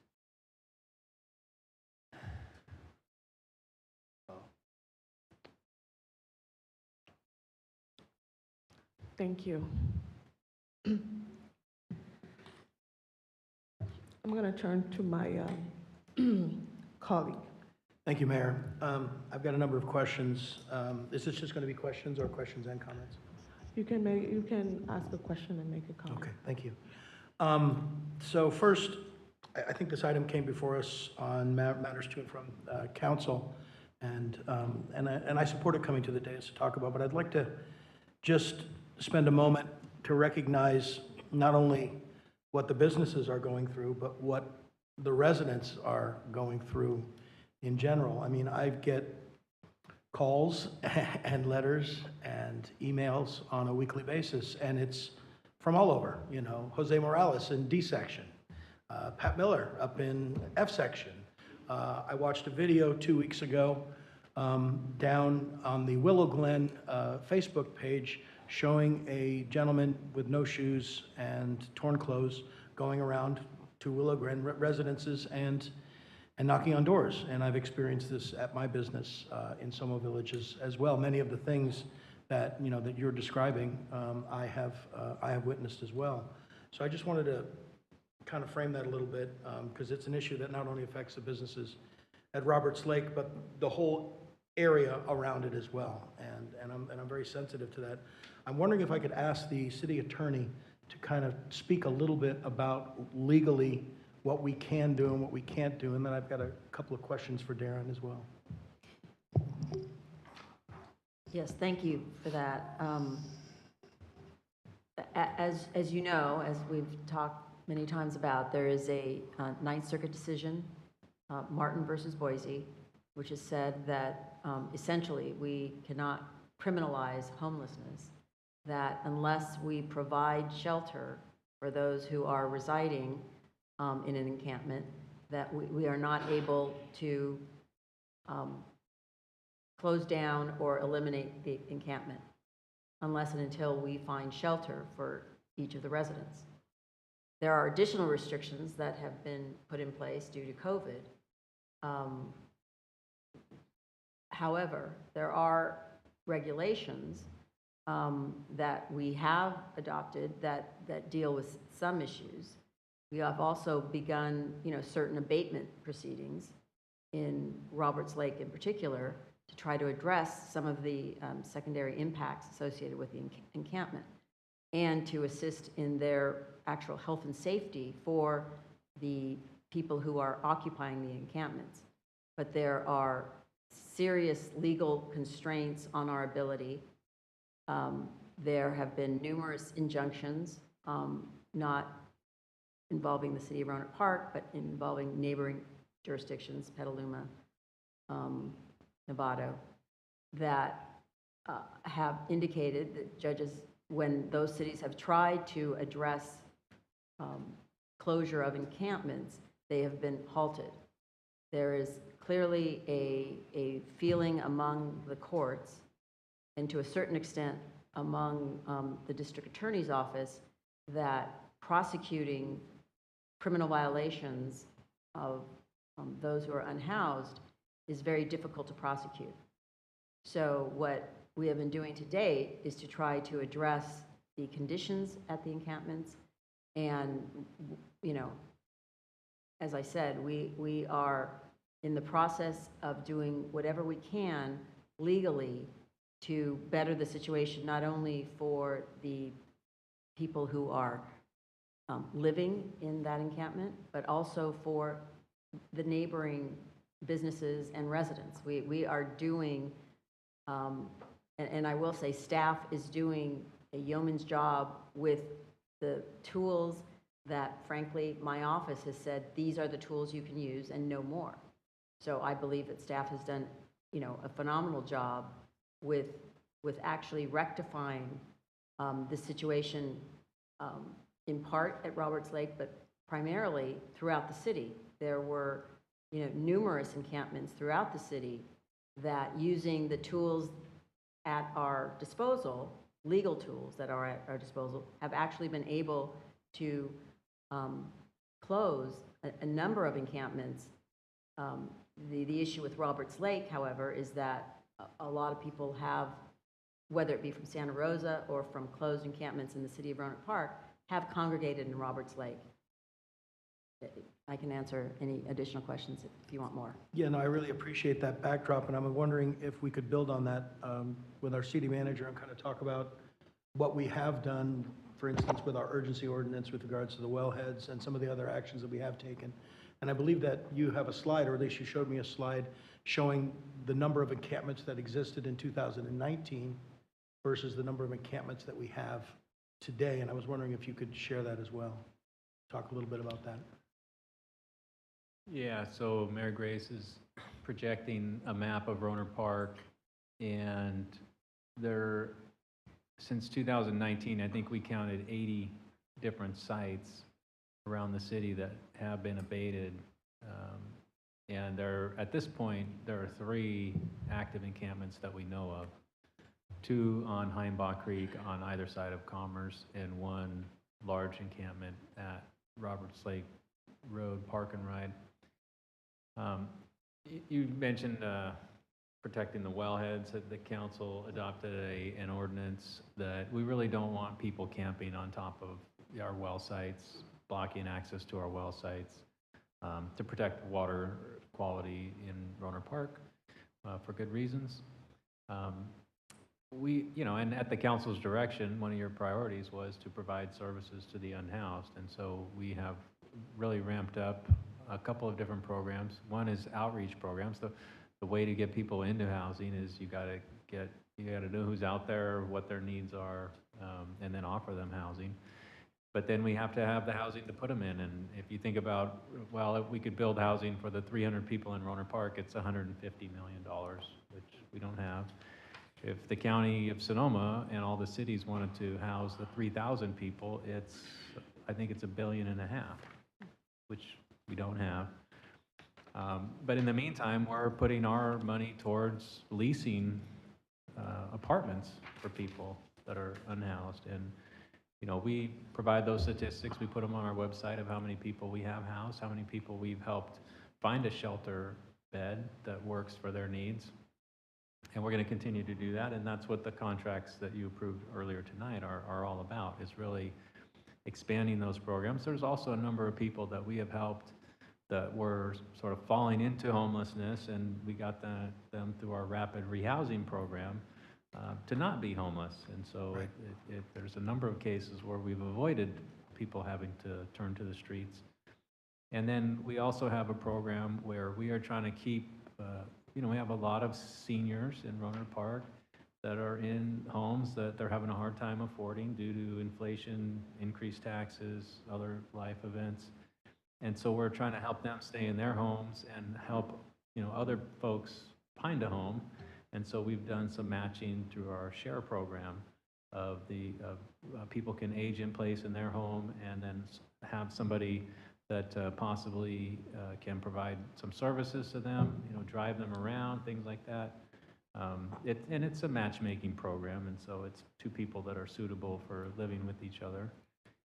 And that's sort of the main focus of what we've been working on. We've also been, trying to protect our creeks from trash and other contamination, basically. Does that answer your question? Yeah, it does. It just, it helps to paint the picture, and one of the speakers before said that this thing has so many different tentacles, I believe was the word, and it absolutely does. And I think it's also helpful for the public to understand that with each one of those tentacles, the city has been responding in different ways to try and address it holistically and from all different angles. So yes, it does. My questions are now for the Deputy Chief. We see a chart here, chart 1, and you show calls from the public, officer-initiated calls and arrests. Do we have any statistics on when the bulk of those calls are happening? In other words, are they happening during the night? Are they happening during the daytime, predominantly on the weekends, or what's the mix there? Yeah, I don't have that broken down, but what I can tell you is, the latter graph there, 2022 to date, and then projected, based on your direction, we put another officer in our community-oriented problem-solving unit, and we've made it a priority to walk through the encampment and, like the city manager was saying, get to know who's in the encampment, try to be in Rogers Plaza as well. But as far as the actual time breakdown, I don't have that. Okay. But just as we begin the discussion on security, it might be useful to understand when most of these issues or calls are happening to see if we could tailor it to fit that. Absolutely. Okay, and then, so just a few more questions. With regards to doing the hardening, are we setting, and maybe this is for the attorney, are we setting any type of precedent here? In terms of what? Well, in terms of installing it. For instance, last year, I received a number of calls from the owner at the Safeway shopping center, and wanting us to address this very same issue in the alley in the back between the Rayleighs and the Safeway. And are we setting a precedent where we're going to get calls from other businesses and going to say, well, we need our plugs protected too, we need our water protected too, we want security as well, and why can't we have a sub-hut and all this other kind of?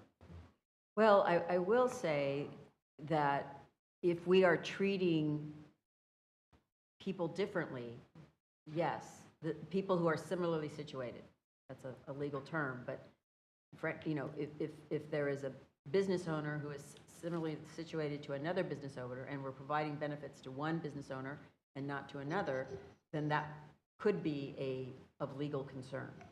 Okay. And not that I'm against public-private partnerships. I'm all in favor of those, absolutely. Well, I guess some of my other just questions are, by definition, this pilot program, so that would mean that we would do this program and then we would take all the data from that and then analyze it and see if we would move forward. So how does that work?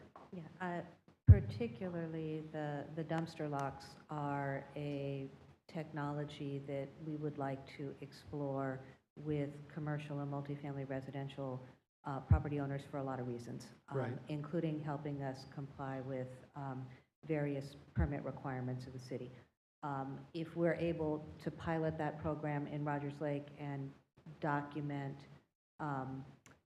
reductions in, break-ins to dumpsters, trash dispersal, that could be very helpful data for the city. So yes, we think this is an opportunity to understand if some relatively low technology fixes hold promise for resolving issues that could be of larger concern to the city. Yeah, I had a very similar problem with my dumpsters in the back. I have 4 of them back there. And actually, Recology came out, and on their own dime, they installed the locks. And then the guy who dumps the trash will come out, he unlocks them, boom, and then he locks them back again. And so, yeah, I think that's a real good fix. I guess for right now, that's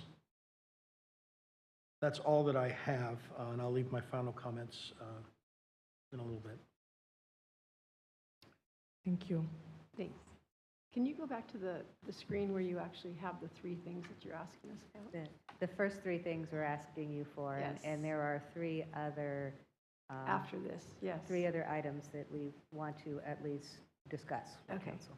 First of all, I totally sympathize with the people coming up and talking about the issues affecting all of the people in the community. It's one of the things that I hear about the most is the homeless issue. I hear it from people who come into the city and drive past and see the homeless issue. So it's not like we are immune to it. As our city manager and our city attorney have explained, we are trying to do everything we can to help protect everybody in the community.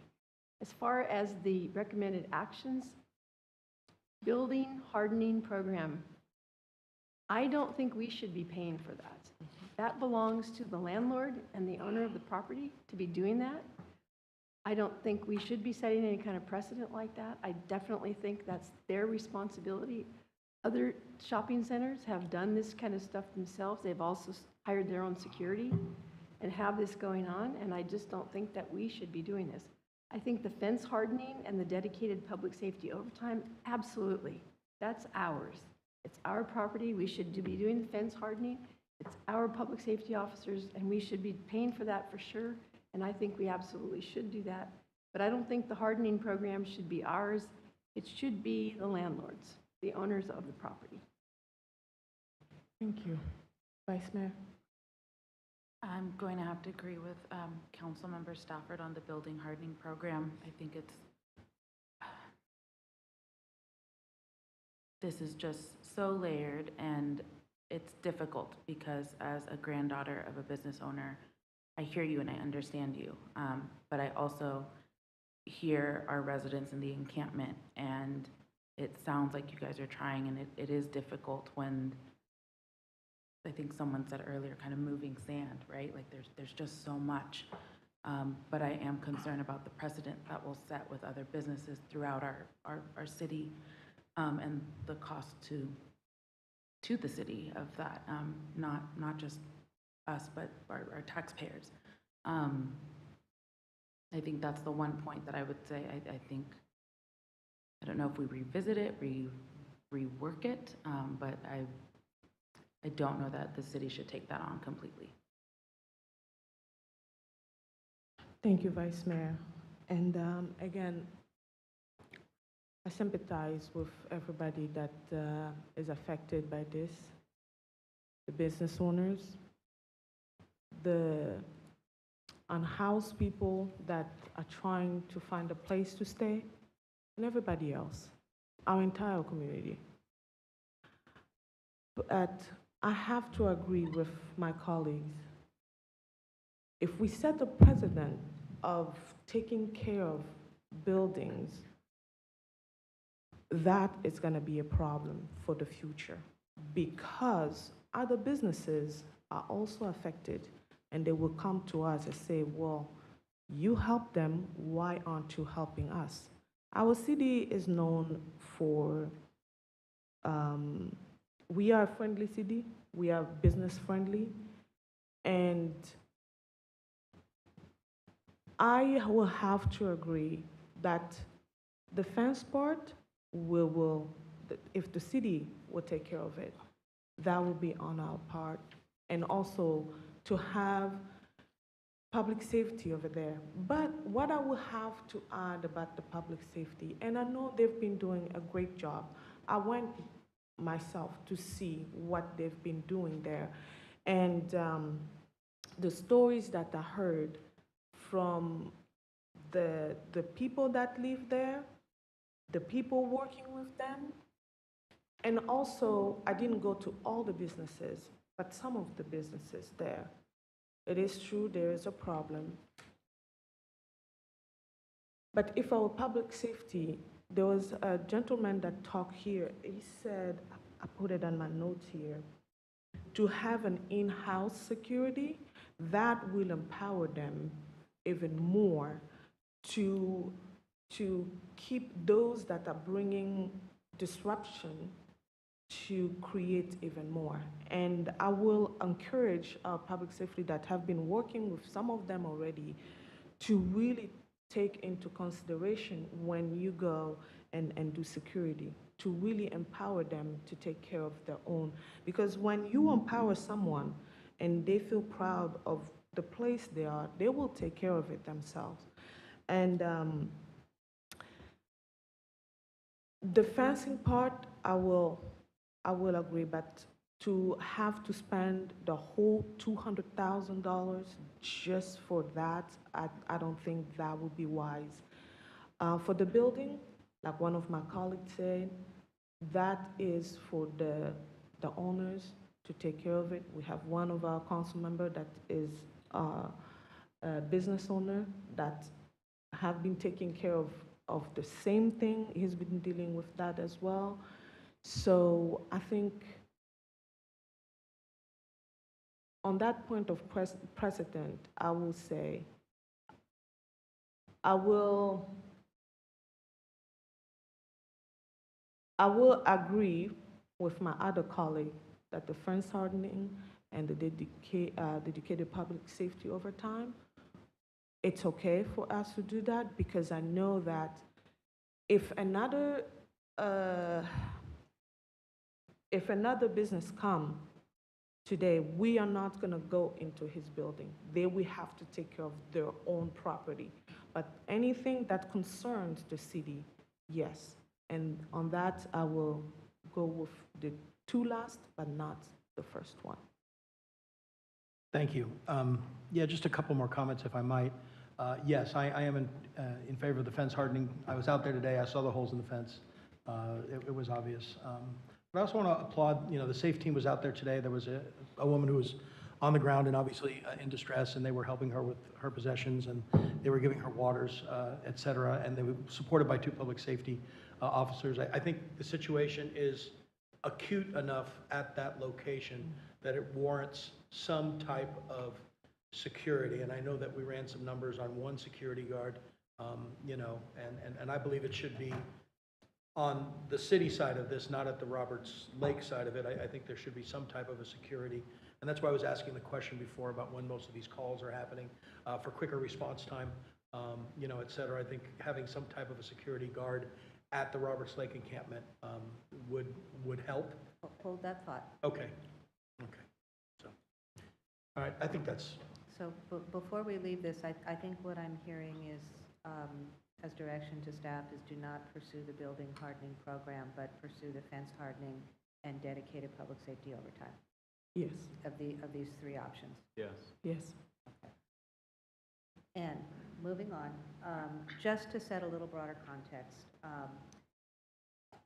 I believe everybody in the community knows the solution, the long-term solution to homelessness is housing. The council has invested in a grant application to the Department of Housing and Community Development that was successful and that is funding a 60-unit interim housing project over in the Stadium Lands Plan Development area that we have broken ground on and that we hope to complete by the end of the year. That investment is $11.4 million in grant from the state, about $669,000 this fiscal year to operate it.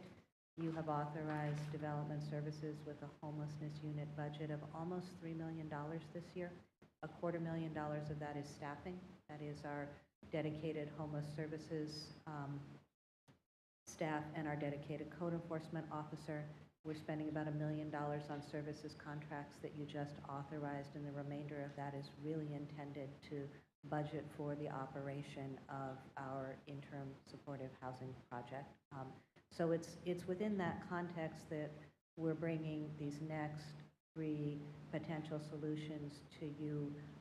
The first 3 were things we could do relatively quickly that could potentially mitigate the situation. Before we're able to open the Bath Landing project. The remaining 3 are longer term. They are not fully fleshed out. They would definitely require more budgetary resources. And the direction we're looking for from council is, would you like us to continue to pursue these options? So the first action to consider is a satellite public safety office in Rogers Plaza. The pros of this is it increases public safety presence and response in the northern portion of the city, and it would certainly have a deterrent effect. The cons, this requires adding a dedicated sergeant's position. We would staff this satellite office with our COPS team, which when fully staffed is 3 officers. To bring those 3 officers over there, they need their sergeant, their management, and right now that sergeant wears dual hats in public safety. So we would need to fund that position, which probably has a lot of benefits for the city across the board, but would enable us to consider this option. This option will take time to implement, in part because we have to recruit a public safety sergeant. And it's not funded, and it would require a budget amendment. The estimated cost is a one-time cost of $70,000, which is the officer's vehicle and outfitting, and baseline ongoing cost of about $235,000 for salary, benefits, and rent. We've not considered officer overtime in that estimate, and that would probably occur. So this is one option we're looking to understand if you'd like us to pursue. The next option on the table is a business hour security guard in Rogers Plaza. And this is really focused on the topic you asked us to look at: how do we mitigate impacts in Rogers Plaza? It could support the businesses by reducing safety and trespass impacts, and it could probably be implemented fairly quickly because we could contract for the service rather than hire staff. The disadvantages, it sets a precedent for business support that the city can't offer universally. We simply can't offer to fund security guards in every commercial plaza in the city. It's not funded. It would require a budget amendment. And our initial estimate of the annual cost of this to retain a private security service to do this would be about $260,000. And the final action is full-time security at the Park and Ride encampment. This is not the common way that security is deployed in efforts to support the unhoused. Typically, security is part of an integrated services regime. It is not deployed independently. We looked around the county. We couldn't find an example of where security has been deployed independent of a focused effort with a service provider who's usually the lead in order to manage security around temporary housing facilities. It might improve safety in the encampment. It might deter trespassing outside the encampment, but we can't guarantee that because the security guard cannot restrict movement in and out of the encampment. The disadvantages, it's not going to keep the campers from leaving the site. They would retain their freedom of movement. It's not funded, and it is the most expensive option we're considering. It's $1 to $2 million annually. And if council would like us to consider this, part of what we would need to bring back to you is recommendations for funded projects and programs that would be deferred so that we could make this level of investment. Again, not fully explored, would be a very unusual way to deploy security. And if you did ask us to look at it, we would try to bring you back a suite of options that look at how security is deployed in and around more managed encampments. So we are looking to understand if you would like us to pursue the satellite public safety office and bring you back a more fully developed proposal on that, including budgets and how we would fund it. Are you interested in pursuing a private security contract focused at business hour support in Rogers Plaza? And if you are, we could bring you back recommendations about how to budget that. And are you interested in having us explore how we would integrate full-time security at the encampment with the efforts that are currently underway? Thank you. Do we have any public comments on this item? Yes, ma'am. Yes, no? I thought we already had. Oh, okay. Well, because it's two different items, so. It's the same agenda item. Okay, I'm sorry.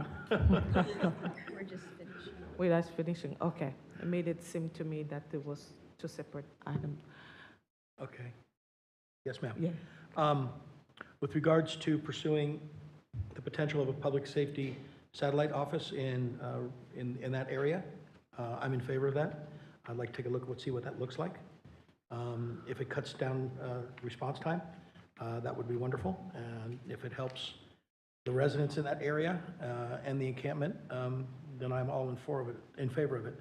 As I started to say before, and thank you for wisely cutting me off, daytime security, well, I'd like to find out, first of all, when we would need the security. And on the Rogers Plaza side, no, because I think, once again, that would be setting precedent. But I do think that is an incumbent on the city, or we do have a responsibility to have some type of security over at the encampment itself, so that we can also reduce time. I mean, if I look at all these graphs and these charts, it shows public safety is really responding very well, and it looks like our service providers are responding really well as well. And so wouldn't it be nice to have some security there, and then encourage the property owners over at the Rogers side to do the same thing. And I think that's the type of public-private partnership that I would be interested in seeing. That these two security could communicate with each other and maybe head off some of the incidents before they happen. And so, I think it was put in the staff report, be kind of like a bouncer or that type of a thing. Well, yeah, that's what I would do. In the restaurant and bar business, when we have that large of a gathering of folks, we would have a bouncer to make sure things are orderly, and then, of course, not to physically interfere, but then to call public safety so that they could adjudicate the situation. So I'm in favor of that. With regards to the investment for full-time security around the clock at the encampment, I'm not interested in pursuing that right now. I think that home key will give us some of the relief that we need.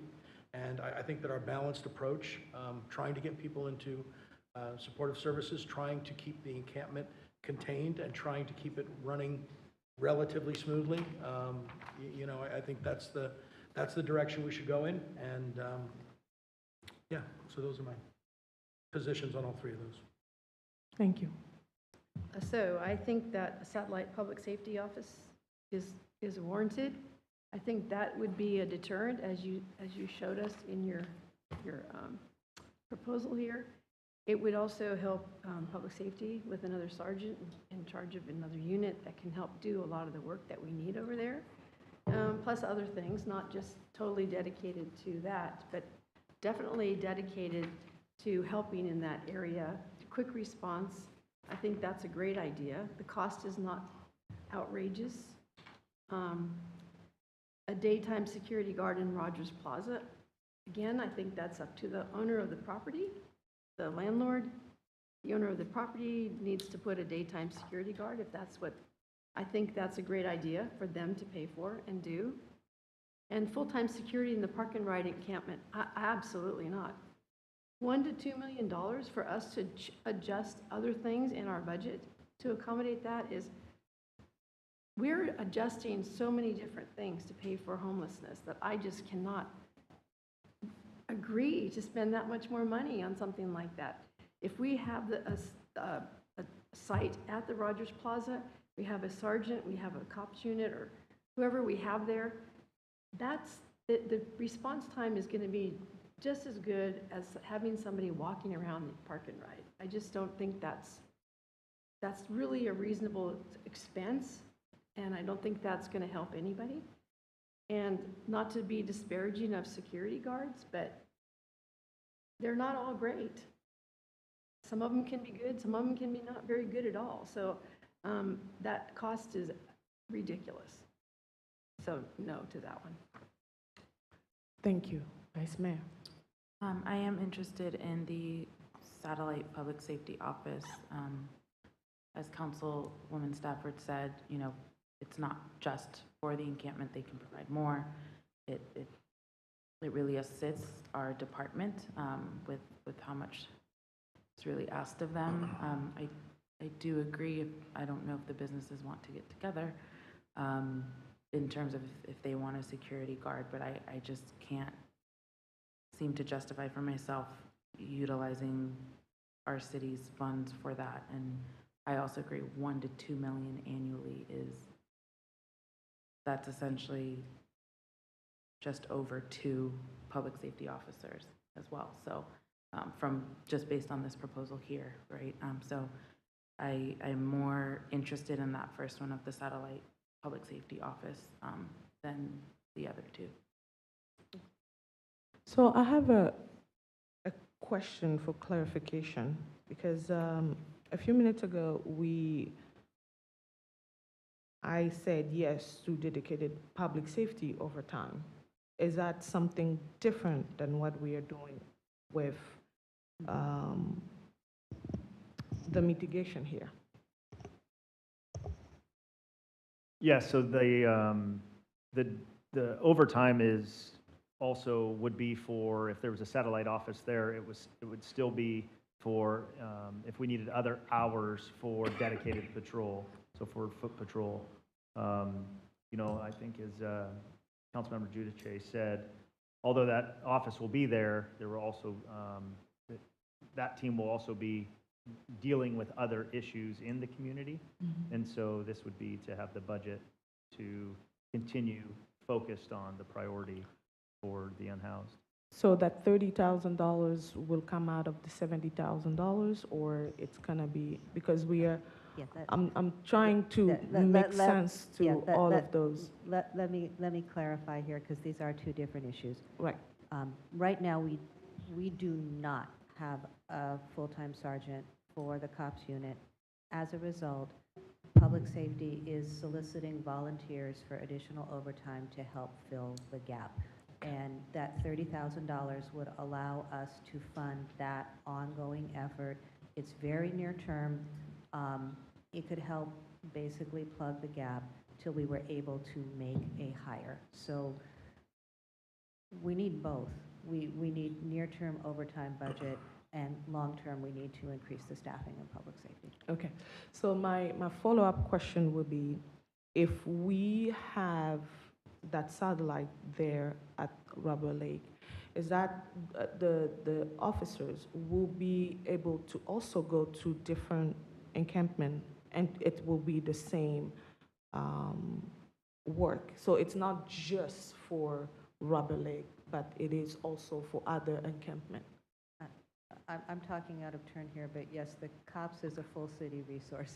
Well, yeah, I'm not asking it for me, because I have people that are watching, and, you know, after the meeting, they will be asking a question, well, that wasn't clear, but even though we know that it's clear. So for the satellite public safety office at the Roger Plaza, I am okay with it. But my question is how long that will be. Is it gonna be as long as the encampment is there, and then after that is finished, or it's gonna be for a long time? I think that's one of the things that we could study when we bring this back. Yeah. Gotcha, thank you. Okay, so I am okay with that. And for item number 2, again, that will be a precedent that I do not want other business owners to feel excluded. That will be up to the property owner to take care of the security guard. And for the full-time security in the park, that's a lot of money. annually. I mean, because we are trying what we can, and these are taxpayers' money, and just kind of using it that way, I don't feel comfortable doing it. As long as our public safety will be able to work with the people in the encampment there and come up with something solid, I am comfortable with that. But as much as I want, we might as well say that the owners on the plaza don't need it, the security, because we're gonna have already some across the street. So I would rather us to stay away a little bit from it, because we have so much stuff that we're trying to figure it out. Until we can figure something out, then we can come back on that, but for now, I would say no. So just to clarify, it sounds like the majority of the council is not interested in exploring security on either side of the? Yes, that's correct. Not on the encampment side, nor on the The Rogers thing Plaza that I'm side? worried about having security guard at the encampment, we are gonna be putting ourselves in a very frail position, because I don't know how the homeless advocate will perceive it, and other things, because we are trying to provide. I understand the reasoning why we need to have security, but at the same time, I'm worried that that's gonna create something for the city, because I never heard of having security guard in the encampment unless people are restricted, and that's how the advocates will see it, and I'm worried that the city might get into a legal battle there.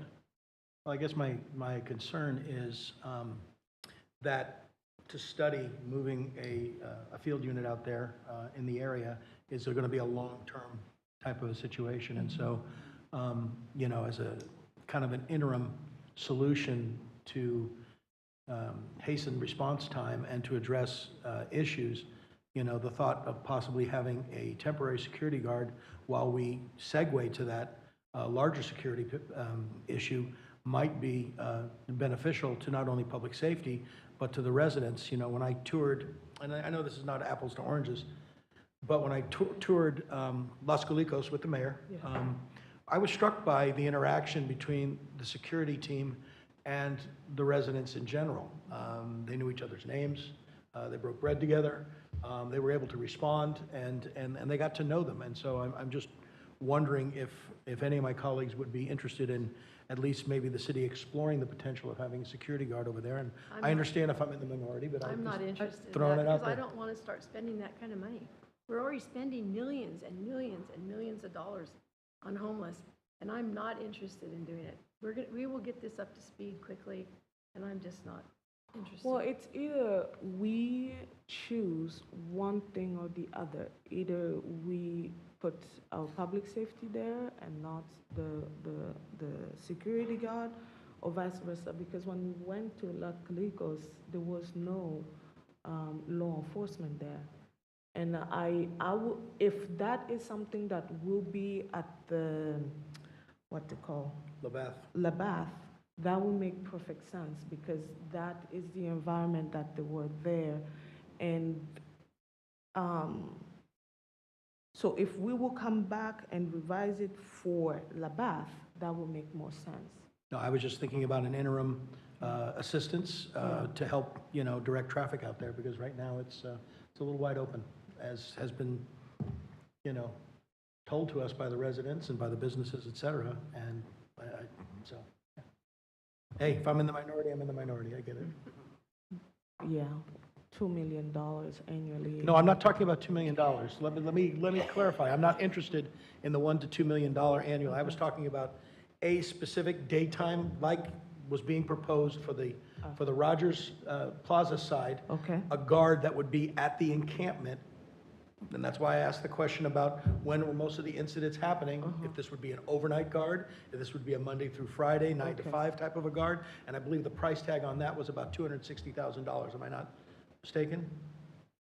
That's Yeah. still ridiculous. And that was, We can't keep spending this and kind that of was money. annually, the 260,000? That was an estimate of daytime service, not 24/7 full-time security, yes. Councilmember Giudice, if I may, just real quick. So the overtime we've spent so far, we're deploying in the daytime. Okay. And so that's why on the graph, you're seeing that call volume for self-initiated activity going up. Okay. That's because our officers are in the encampment doing essentially what you're asking. Okay. Providing security and contacting people and having a presence. So that's occurring. And then you had a question about how long. And so we use intelligence-led, data-driven policing, right? So we would look at, is our deployment, if this were something that the council wanted, is our deployment effective? And we would measure it, and then we would bring that to council and give you a report on the effect. Okay. All right. I think we have our direction, and I really want to thank all of you for engaging on this. This is a very difficult topic, and staff truly appreciates your very thoughtful responses. Thank you.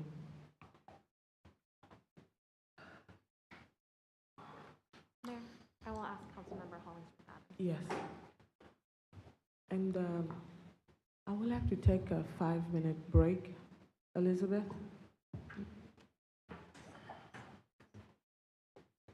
We take 5-minute break. The gentleman who said he was 23 years old, he would still call you for assistance from us. I know, I didn't think I was going to see him. I'm going to say why he's been out there recently.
session. We are going to continue with item 7C. Oh, 7A. Yeah, presentation on public review draft of general plan 2040 policy document, and our planning manager, Jeffrey Beiswinger, is motoring on up to present this item.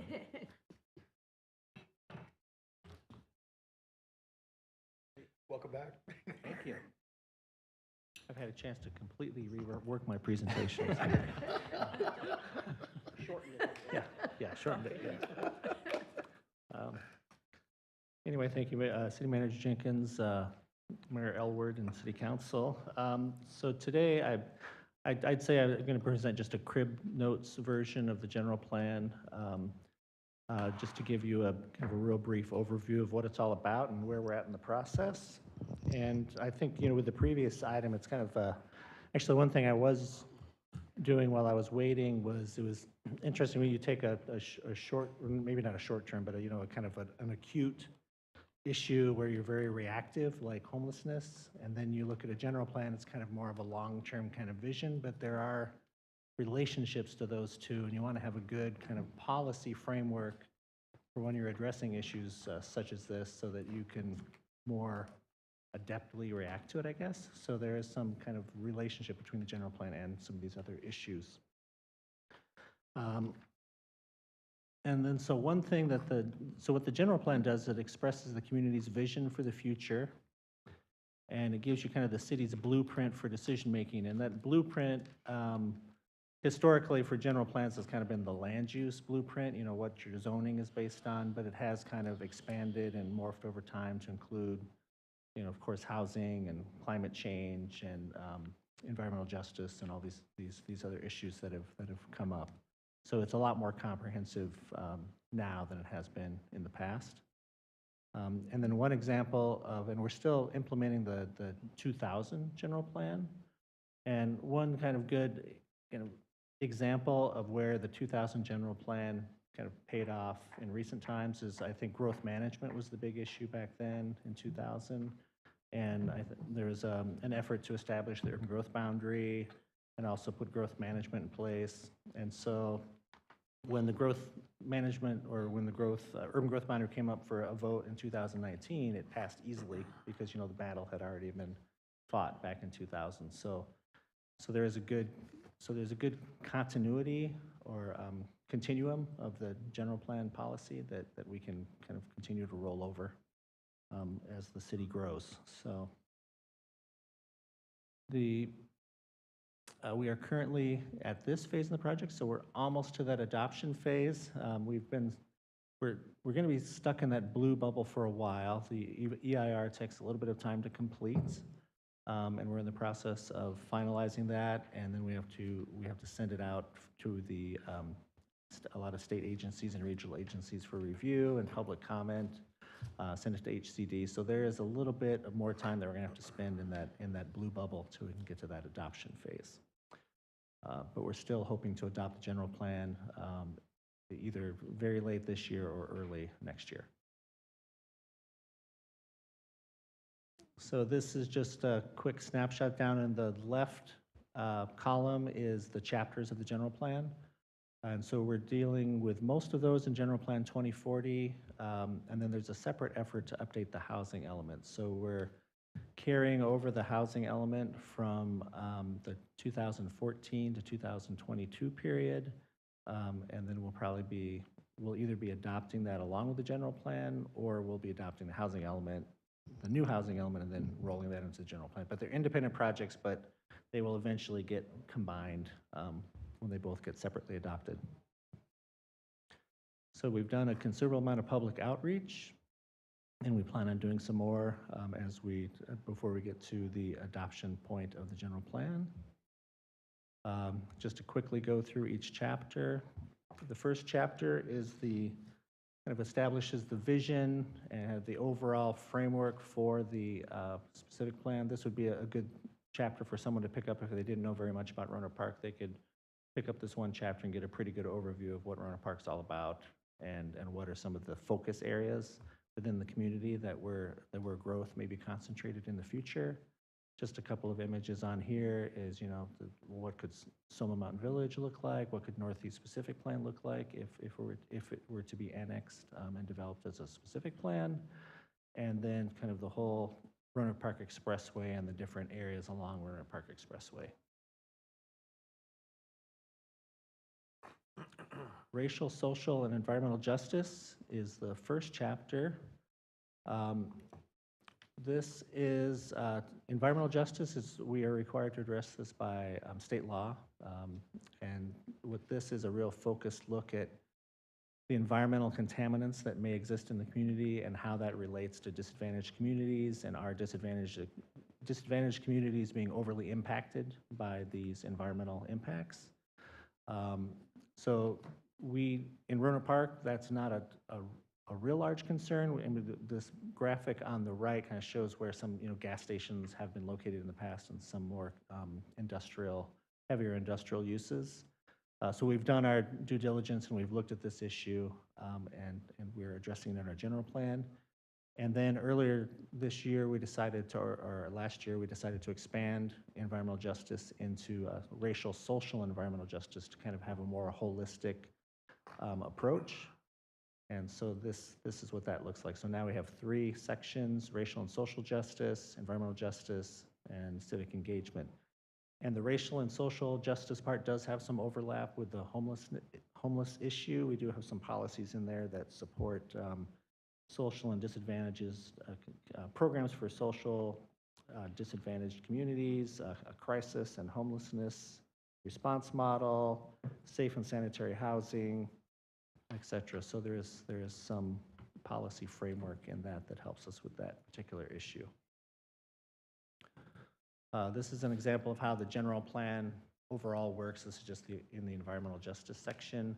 You have your policies on the left side, and then you have programs that specifically implement the policies on the right side. The one I'll just point to on this slide is the capital improvement prioritization. What that says is as you're spending your capital improvement program dollars, one lens that you should really look at that with is the racial, social, environmental justice lens. Are you spending money equally in all neighborhoods? Is A and B section being treated the same as H section? Is the west side getting money for all those new apartments that are being built over there? So do you have a balanced approach for your capital improvement program? And I'm just going to whip right through these, so we'll save it for questions at the end here. Community development. Now, this is the core of the general plan. This provides the land use framework. Now, while this general plan is from 2000, we have kind of updated it, as you all know, incrementally since 2000. We've created a university district specific plan, Willow Glen, Northwest, Somo Village, Five Creek, and the priority development area for downtown. All those things have kind of been updated between 2000 and today, and they've been rolled into the general plan. So it's kind of a living document. It doesn't just stay static for 20 years and then you update it. It gets updated periodically, and this is kind of the big comprehensive update that we're doing right now.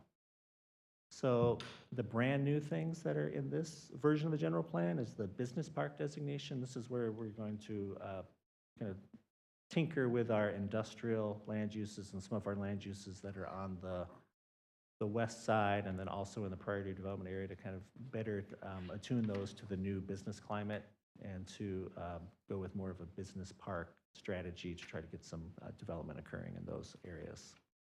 And we've also identified some housing elements. This is where the housing element and the larger general plan project overlap, is we've identified housing sites to rezone in the overall general plan to help support the housing element and meeting our RENA obligations.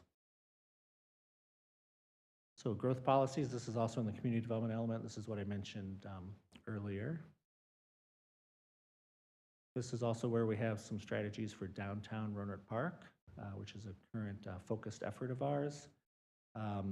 And this is just the map of one of the iterations of the downtown planning, which goes back to the Central Rohnert Park Priority Development Area Plan, which was the kind of the first attempt to kind of organize the State Farm site into a downtown area.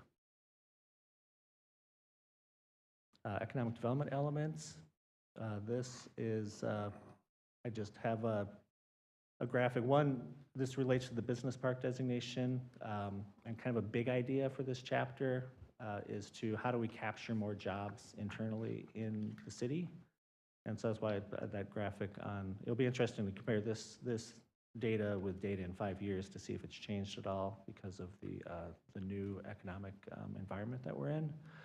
But currently we have that 18,000 folks that live in Rohnert Park and work outside of Rohnert Park. So are there strategies where we can keep more of those people in town and to better support our economy? Climate change elements. As we've mentioned in previous presentations, the big effort here, if we want to reduce greenhouse gas emissions significantly, is to focus on vehicles, because that's 67% of our greenhouse gas emissions. The other two big ones are natural gas and electricity.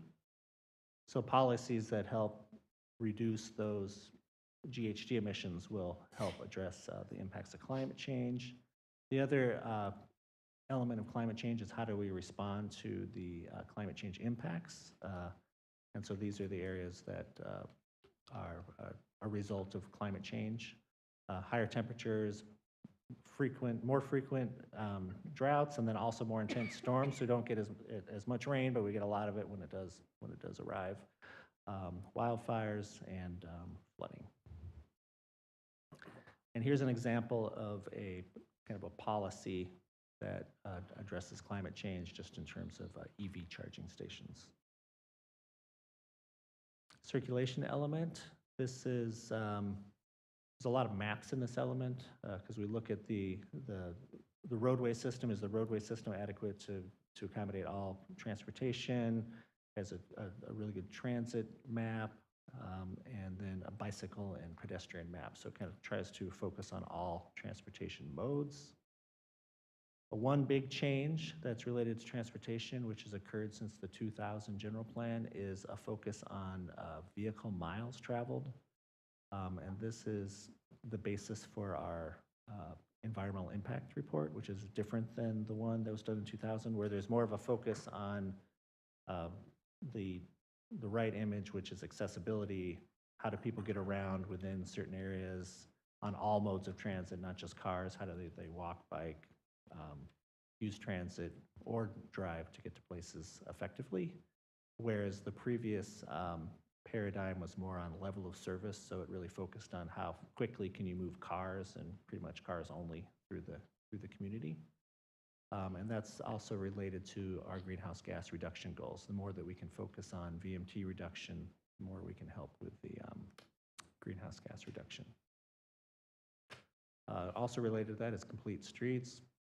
Complete Streets Act of 2008 requires that roadways address all modes, travel modes, and not just the automobile. And you'll see a lot of projects coming up. I think I was reading about a project that Vanessa's working on right now, or Vanessa's department is working on, Public Works, to retrofit Southwest Boulevard, which would be kind of a complete streets type project. Public facilities. This is talks about just what the city has direct control over. And so here we're looking at sustainable city operations. We also have a partnership with Federated Indians of Great Rancheria. And so the tribe has provided a significant amount of funding to help us build the West Side Fire Station and provide enhanced police and fire services for the West Side. We also, and then also I won't read the list to you, but these are kind of the general community services that the city provides. And so that's supported by general plan policies. And one thing I'll point out here that does have a relationship to the homeless issue is the public safety improvements. There's policies about community policing, community engagement within the public facilities element that kind of support those types of activities. So if you want to do a substation in Rogers Plaza, we would be supported by the general plan. Health and safety elements. This is where you're dealing with protecting Rohnert Park residents from all sorts of different hazards, anywhere from wildfire to loud noises to air quality impacts. And so one key component of this, which isn't actually in the general plan, but is kind of related to the general plan, is the local hazard mitigation plan, which the city adopted a few years back. And that's where you have a very specific focus document that just deals with the local hazards. For example, the Tubbs fire is over there on the right. And so that kind of shows how do you deal with wildfires, how do you deal with seismic hazards, flooding hazards, etc. Resource conservation, and this is getting very close to the end. So, Oh, no, this is very exciting. yes, yes. Mhm. Yeah, well, I want to leave time for questions. So, yeah. This is a habitat and biological resources, water conservation, so kind of all the environmental factors, and then also importantly, the historic, cultural, and archaeological resources. This is where we really interface very closely with the tribe, and so we have a policy for consultation with them. So whenever a project comes up that involves an environmental document, or actually, a lot of projects in town, we will consult with the tribe and to make sure that cultural resources are protected, and that we're working with them on those types of issues. And then the other interesting thing in this document, or one of the interesting things in this particular chapter, is mitigation banks. This is a way that we can develop property in town. We do have a lot of the property that's left is either impacted with tiger salamander habitat, wetlands. So there's a lot of environmental impact and other impacts that have to be addressed before you can really develop the property. And so there may be some ways to either for the city to create their own mitigation banks to kind of help with that, or work with other jurisdictions to create those mitigation banks. Another policy that isn't really in here that actually is in the transport or circulation element that deals with mitigation banks is there's a potential to cooperate on a regional basis with vehicle miles traveled mitigation. So if we have a development project that would create a lot of new cars, maybe there's a regional approach to help offset some of those extra vehicle trips. So that's one of the concepts that's emerging. Then the last thing to point out is the housing element, which I mentioned was a separate project. So we have two parallel projects, the general plan. So we are updating the housing element a little bit to correct some of the errors and bring some of the data up to current values in the general plan 2040. And then at the same time, we also have a separate project to completely update the housing element for the 2023-2031 RENA cycle. And so with the help of General Plan 2040, we've finalized the kind of the sites inventory. I've identified sites where new housing could go, and that's depicted. It's a little bit fuzzy, but that's kind of depicted on the right. And the red are sites that have already been kind of entitled, if you will. So you'll see Somos on there and the remainder of Willow Glen. Some sections of University District are still yet to be developed. You'll also see the downtown sites on there where we expect some residential development to occur. And then the blue sites are sites that would be new housing sites, which we would rezone. They might be zoned for a little bit higher intensity, or they're being zoned from maybe a commercial land use to a residential land use. And that would be running on a parallel track, and then I just put up the new RENA requirement up there that we would be able to address with the sites that we've identified and other programs. And so the next steps would be the environmental impact report. We're in the process of finalizing a draft. We would be consulting with the tribe on the AR as part of the consultation process. And then we'd be circulating it for public comments and review by public agencies. And then again, we're continuing to coordinate with the housing element project. And then we have a public hearing process that we are scheduled to start late 2022. And with that, I'm available for questions. Thank you. We're going to move to public comment. We have Mr. Steve Keith.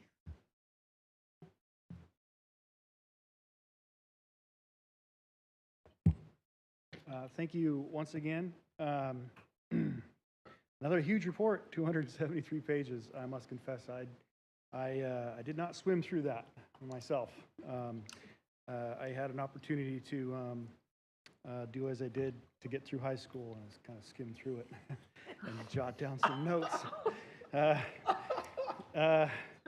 So one of the things that struck me, perhaps it's not absent within that report or what we just saw here, but I'm going to talk about creeks again. What I'm having difficulty reconciling is how we as a society expect to tackle such a large subject like climate change when here at a micro local level we have such difficulty coordinating with other local agencies.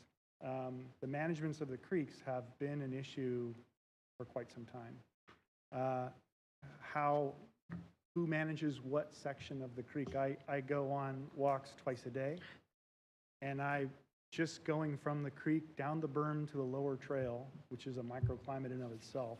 That's a pro tip for when it's hot, get down by the creek. Three different agencies manage that area, and it's 10 seconds, and I went through 3 different places. And so the creek itself is allowed to establish these amazing ecosystems. And then, because it's flood control, some agency comes through and they just dredge it.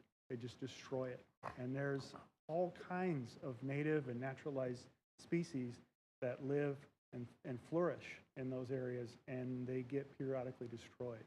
And it's difficult for me to reconcile that action within this town when I see general plans talk about the environment and climate change. Also within that creek path are trash receptacles. There's recycling and there's regular trash. Still haven't heard about how that's managed. And is somebody, a city employee, sifting through and making sure all that's in that recyclable bin recyclable? Or is both trash bins just going into the trash in the landfill? I think that's a reasonable question. If we spent the money to put a recyclable bin there, we should be managing that properly so it's not released or put into the landfill. I'm going to cut myself off here because I got too much more to go. So, thanks for your time. Thank you. Is there anybody in the public that will wish to make a comment on this item? No? Okay. I'm going to turn to my colleague. Thank you. Can you go back to slide number 17? Sure.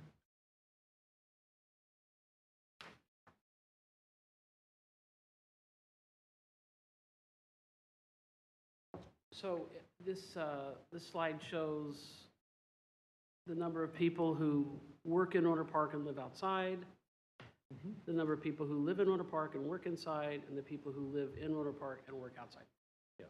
Are those numbers static from all the time when you started this, or have they changed dramatically since COVID? Or do we know, We do not know the new numbers yet. Okay. We have to wait for the 2000 census to release this type of data, which is probably coming out into 2023. The 2020 census? Yeah. Right? I'm sorry, the No, 2020 so- census I meant, yeah. So that'll come out after our document? Yeah, probably, Right, okay. unfortunately, yeah. Because, yeah, I would love to see how Right. this has changed, yeah. What do you suspect has happened? Um, We have traffic counting going on anywhere? in Well, town? it's probably gonna have some data issues because the census kind of collided with COVID-19. So, but I would expect that the 18 probably would come down a little bit. I think so too. So- You mean the people living here and going out? The 18,000, right? Yeah, I think a lot of people will probably be, more people will be working from home, and I think that trend is probably going to continue. We have seen kind of just anecdotally, there's been an effort by the new home builders to kind of build in more home office amenities. Right. So, yeah, so I think there's going to be more of that. Okay, and then you talked about the complete streets, that's slide number 25. And I know we're going to have a discussion about this here going down over time. But how many of our, will there be any major changes except on those major thoroughfares going through town, or we'll be adding this complete streets profile? I mean, just like the Rohnert Park Expressway, Southwest Boulevard, up and down Commerce, up and down Snyder. Are we aiming to do that all around the major parts of town over time, or? Well, we've, part of the analysis for the general plan was to study traffic flows along all of our streets. So some streets are fine, they don't need to change, but some have overcapacity. So we've identified, I think Southwest Boulevard is probably one of those where it doesn't need to be as wide as it is. Okay. So we do have some good data in our plan, and then there is a map, and I didn't put it in this presentation, but there's a map of kind of the street network that has the arterials, collectors, that type of thing that our traffic consultant prepared for us, and it kind of shows you what level those streets need to be. And you'll remember, like, for example, Bodway was changed to allow kind of on-street parking. You wonder, looking back at Southwest Boulevard, that wider part, what was the thought way back all those years when they made it that wide? Yeah, there's been definitely a changing thought process over the years it used to be just make the street as wide as possible so you can funnel as many cars through there. Cars were bigger, maybe, yeah. Yeah. Thank They you. might have been bigger. Appreciate the update. Yep. Yeah, thanks, Jeff, for the update. Great report. And I'm happy to be at step 6. I remember when we were at step 1 many years ago. So I'm just, fine and can't wait for the EIR to be circulated and, get those comments back, et cetera. And I really have enjoyed going through this whole process, in particular transforming, the white papers on environmental justice and on climate change to full-blown elements. And I think it'll benefit our city and our residents in the long term, and I think we're a more inclusive place for it. And so I thank you for all your hard work, and anticipate the next step. Yeah. Thank you. I don't have any questions. My only comment is thank you for the update. It's great that we keep incorporating what we need to into our general plan to make sure that we're up to date. And of course, you always have to wait around for an EIR, so I'm not surprised. Yeah. No questions. Same as Councilwoman Stafford. Appreciate the update and very, very informative, and look forward to how it keeps progressing. Great. I am so excited because this is my first general plan that I can, and this document will be here for the next 30 years, I believe, and to have the element of race, equity, and inclusion, climate change added into this, it's, I don't know, I can't really explain how, I feel right now, but I'm thankful that you guys have taken the time to really go through each element. Believe it or not, I sat down the whole day and read the whole thing because I wanted to make sure that I understood everything that went through. And I really like, especially when it comes to the element of race, equity, and climate, the language that was put in there was really thoughtful. And I'm sure that in the future, when this document will be there, preserved, and that will really help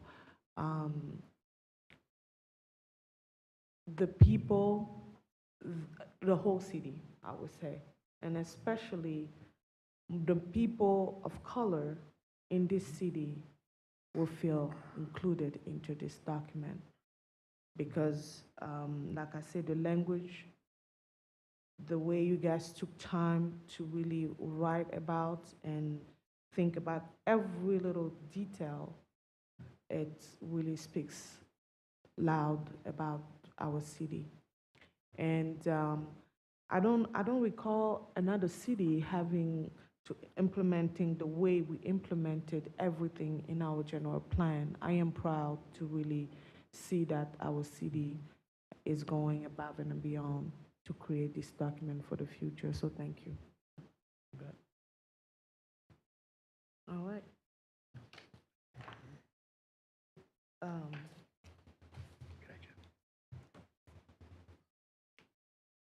I'm sorry? No. Oh, yeah, I think we're good on that. Right? Okay. So we're gonna move to item 7C.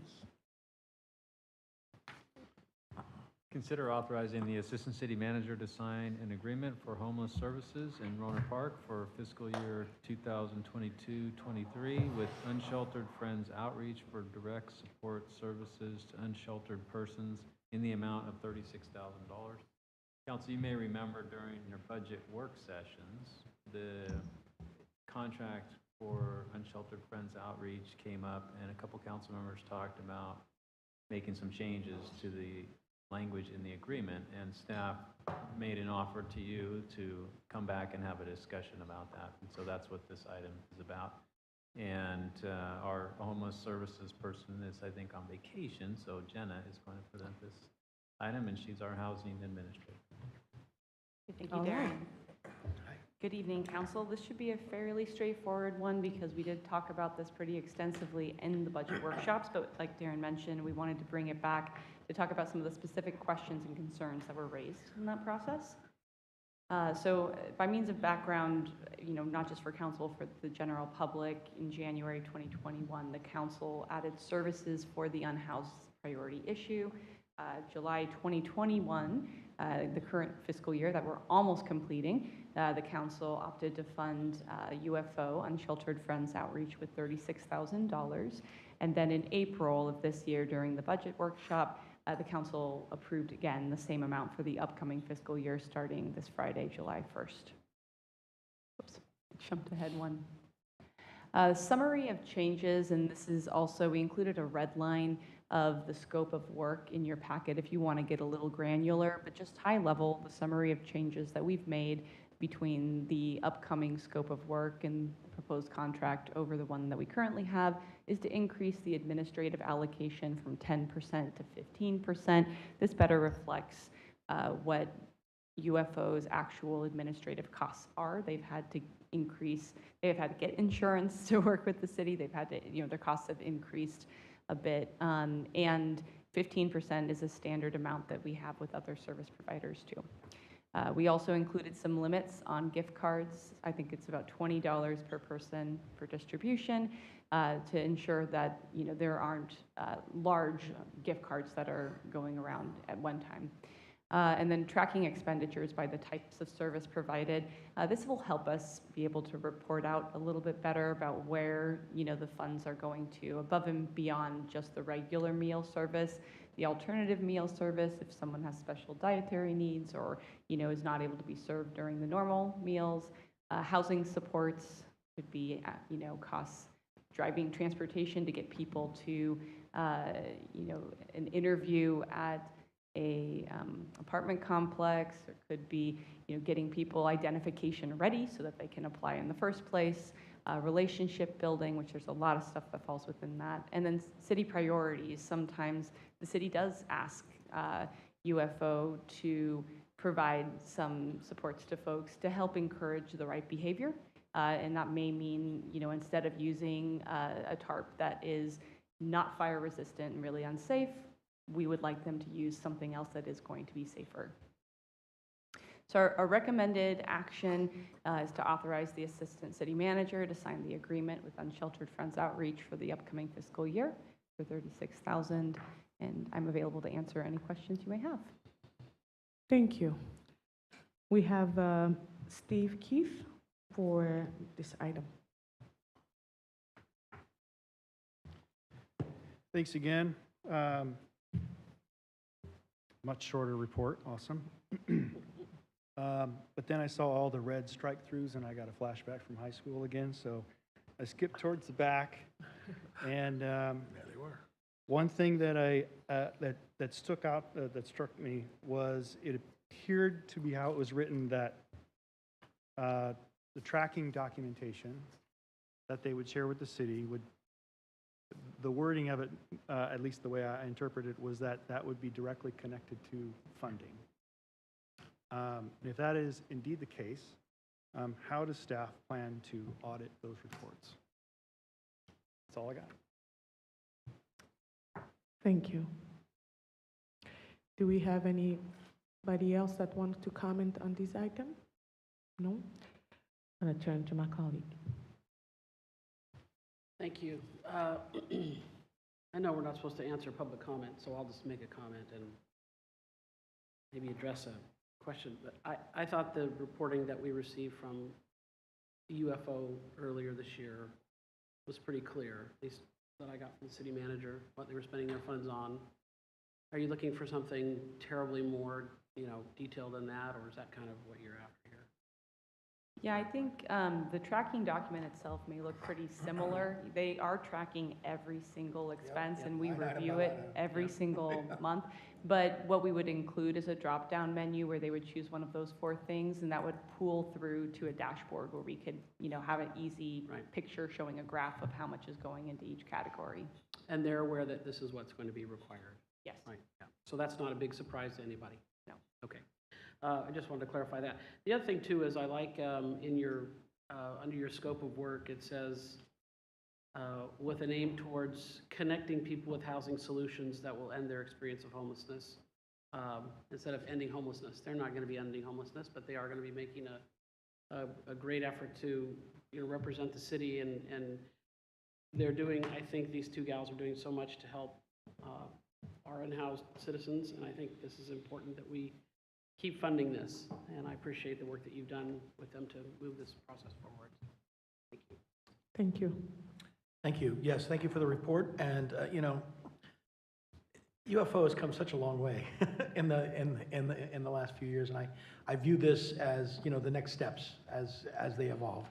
And I think this revised contract is important, and it gives the city a little bit more information that we need, and a little more accountability, et cetera. And I think it's the natural progression as this wonderful homespun nonprofit has evolved. And they're not a mom and pop organization anymore, right? They're growing up, and now they've got grown up rules, and they've got guidelines and stuff. So I look forward to seeing this as this evolves. And kudos to our assistant city manager and all those who helped to start that homeless roundtable, and thank you so much to the residents of Rohnert Park who want to be part of the solution, and they are making a difference. And so, yeah, I think this is great. I have complete faith in Janelle and Paula and UFO, and this is what we discussed at our budget, so I have no problems with this. I have no issues with this at all, and I think it's in alignment with what we want to do in addressing homelessness, so thank you. So thank you for the report and the work that all of you have been doing. I don't have any question, or my comment just will be, we already talked about this and everybody's aware of what is happening, so we just have to move forward with that and just keep going. So thank you. We have to get the motion. I'll make a motion to, I'm sorry. No, go right ahead. I'd like to make a motion that we approve this item. I don't know who's reading it. I'll just make the motion, let you. I will second it, or I can read the item. What is the preference of the clerk? All right, Madam Clerk. Okay. So the following vote will be to authorize the Assistant City Manager to sign an agreement for homeless services in Rohnert Park for fiscal year 2022-23 with Unsheltered Friends Outreach in the amount of $36,000. All those in favor? Aye. Aye. Any opposed? Motion passes by a 5-0 vote. All right. Thank you. We have item 7D. Discussion and direction regarding the proposed public safety presentation calendar. And council, we're asking that you receive report introducing the proposed public safety presentation calendar and provide direction to staff regarding any additions or deletions that you want. And our public safety director is out sick, so I'm presenting this item. Back in January of this year, we brought forward 9 recommendations to help the council achieve its strategic priority of police accountability, police community relations. And one of those recommendations was that we should have a presentation calendar that we would post on our city and public safety websites that would enable community members to know when topics will be discussed at council meetings regarding public safety. It will provide an opportunity for the public to plan, to attend, and provide input regarding public safety matters. Items can be added or deleted at the council's request, and the council could determine whether over time you could give direction about whether you want to continue to see things on the regular agenda or move them to the consent calendar.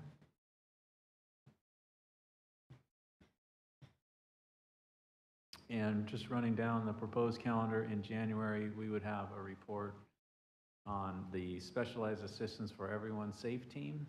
And then February, review of traffic collisions around the city, that we do an annual report on that. We can present that. Also, there's a state law requiring us to inspect certain facilities, and we have to provide a report on that. In March, give the crime statistics that were reported to the FBI for the prior year. April, use of force and traffic stop report sorted by race and of the person in the incident. Do a policy review of changes and updates to Department of Public Safety policies. In May, we would do an annual report for police and fire. Also comply with the military equipment reporting under AB 481. In June, unruly gatherings and loud parties report, weed abatement hearing, and alarm calls. So this is like our false alarm program. In July, an after action report for the 4th of July. August, alcohol beverage service ordinance. This is our ordinance requiring certain conditions of establishments serving alcohol, basically trying to keep alcohol out of the hands of minors. Yep. In September, Office of Traffic Safety grant application, where we typically seek money to do enforcement of drunk driving and impaired driving programs. And then in November, a report on the community roundtable for public safety. That concludes my report. All right, thank you. Do we have any public comment on this item? No one, so I'm going to turn to my colleagues. Hi, thank you for this report and make a motion. Do we need to make a motion to accept it? Or we just say thank you? You can, you know, you can, yeah, sure. Make a motion that we accept the report? I'll second. You can still discuss it. We can still discuss. I think, thank you, and I would have gotten around to a motion as well. I think this is a great first start. I think there's a lot of topics that we see on council, like the use of force, you know, and the safety, you know, that we've gone through this. So I think, you know, we have a good basis here. I'm sure that this will evolve, you know, as it goes on, and we've got an opportunity in October and December, I see, and I think, yeah, I think this covers the bases, and it, you know, on an annual basis, it brings things before us, but I think it's, you know, that we know about, but the issue is, does the public know about it? Mm-hmm. And so this gives us, you know, that communications piece that I think is very important, because I think if we can properly engage the public, we can get them to attend the meetings and to participate in the discussion. Mm-hmm. So I'm all in favor of this, and I think it's a good first start. No comments. No comments. No comment, okay. I just have a question. I like this, and like I fully agree with Councilmember Duduche and Councilmember Adams. it's a great start. My question would be, so how can we have a report on how our department is working toward the change that, maybe the community wanted to see or something like that? And I understand this is the beginning, we have a long ways to go, but how can we have those kind of report to be also included in this report? I think to a certain degree, they are included in the report, but I'm not sure exactly what change you're talking about that's been articulated by the council, other than the 9 recommendations that we made. Are you asking for a report on the 9 recommendations? Yeah. I see. Because some people might be curious, well, it's great you talking about all this stuff, but are you going to report on the 9 recommendations that the council talked about? So how can we see that in those reports as well? We could add a report if that's what the council wants on. I'm not understanding what The 9 elements that we talked about previously. So in other words, getting an So- update on the 9 points to achieve Yes, it's nothing new. And community relations. Right. Okay. How are they doing? Because we asked that for them to work on it, and I'm sure they have been working on it. But if we're gonna be doing reports on this, won't you want to know how things are going over there as well as the community? Right. I think, oh, I'm sorry, I thought you pointed to me. Oh, go ahead. Oh, yeah. I think we could switch alcohol beverage services report to October and have a report in August or whenever Chief Matos thinks he can have it ready. I don't want to hurry the guy along here, but. Yeah. What did the rest of the council think? I was thinking that this is more of a communications piece, and that I noted in the line item budget for public safety, there's going to be a communications and community relations person. And I think a lot of this, I mean, for me, yes, I had some outreach from some community members who sent me the 9 points that we voted on last August, and asked me, well, have you made progress here and have you made progress there? And I had to actually speak with staff, with Darren, and kind of go down the list and say, okay, how did we do with this? How did we do with that, et cetera? And they were surprised to understand that we have pretty much implemented the majority of those programs, and things that they didn't know about, such as the app for resiliency and just other things, that we've done. The impetus for the audit, or the fact that is actually in progress, that we're working on all those things. So I think, telling the story is really important, and perhaps at the beginning of these presentations could just be a short, go right on down the list and say, this is what we've accomplished, and this is what remains to be done. I don't know, you're looking for some kind of an update, is that?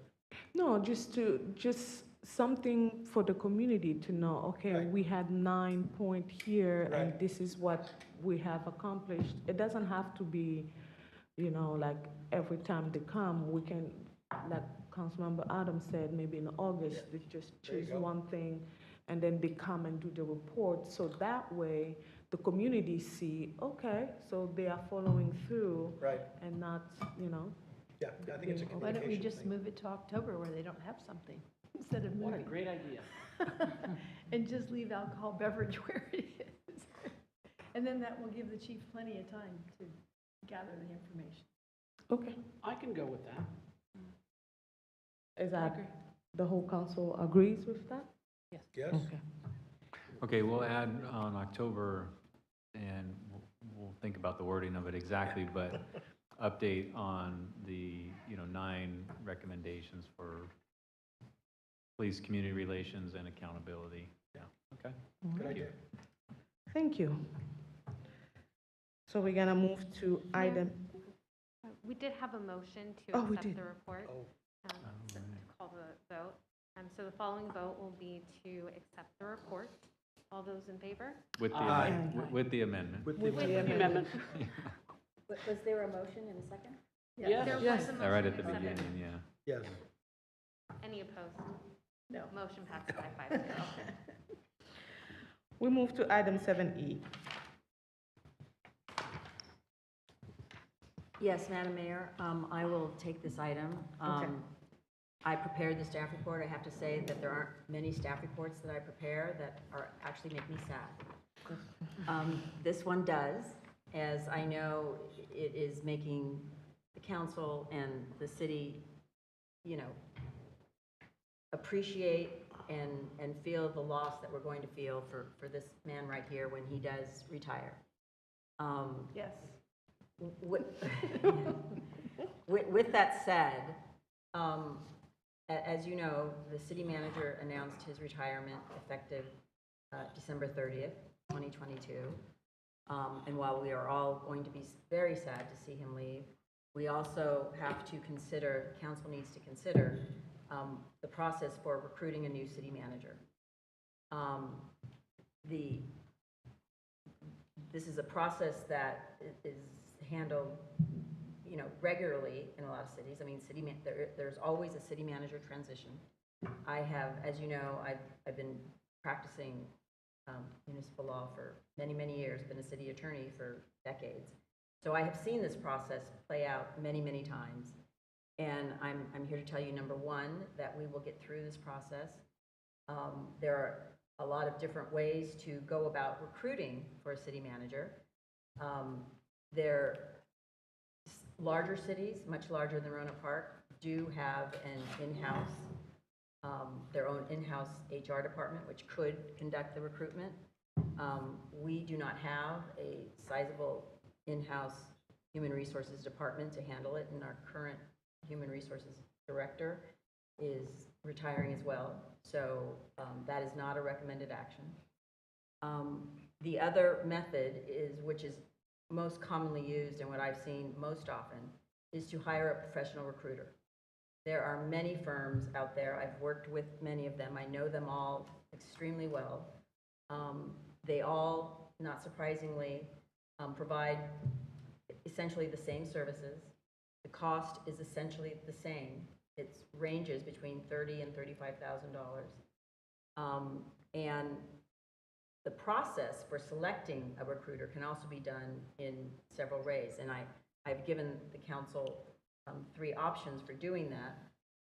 The first option, which I am recommending solely because of the need to, if the council desires to expedite the process in order to try to select a city manager by the time our current city manager retires, we need to begin that process as expeditiously as possible. The most expeditious way to do that would be to authorize me to select the recruiter and then begin the process immediately. This would not require any future meetings. Council would be providing me direction to retain the recruiting firm, and then, the recruiting firm, once they're retained, would then start the process, which would involve meeting with the council, preparing a brochure, preparing a list of candidates. And the reason most cities use a professional recruiting firm is because they actually have candidate lists, and they maintain very close contacts with city managers throughout the state. And so as soon as a recruiter is retained, they will begin calling their contacts. They don't wait until the brochure is out and they wait for the applications to come in. Their job, their project begins the moment they are retained, and they are making phone calls. It's been very reliable, and it really depends on, who is available at the time that you begin your search, which is another reason to start the search as soon as possible, because you want your potential candidate, your potential pool of candidates, to know about this opportunity as soon as possible. So the first option is to direct the city attorney, myself, to begin to select the recruiter and get the process moving. second option, which is also used, and is just as efficient, just not as quick, would be to have me select, two or three potential firms, bring that back to the council at, a future meeting to decide, to make the decision, so the council will make the decision in an open meeting agenda, hopefully by the next meeting. One only caveat to that is, making sure that, they are available. You would certainly want them to be here. The third option is to have me select, various firms, bring them in for interviews, actually, with the council, which would require, at least another meeting and to select and then give the recruiter the, heads up to start with the project and actually select the recruiter. That one will take, obviously, more time because we have to schedule interviews for the council, and that is going to depend on their schedule, council schedule, and could take more time. So the recommended option that I have on the table is direct the city attorney to select a recruiter and to begin the process as quickly as possible. I'm here to answer any questions. I know this is a trying time to think about your, city manager leaving, but it is an opportunity and it is a beginning. It's another way to look at it. So with that, I'm available to answer any questions. Thank you. Do we have any public comment on this item?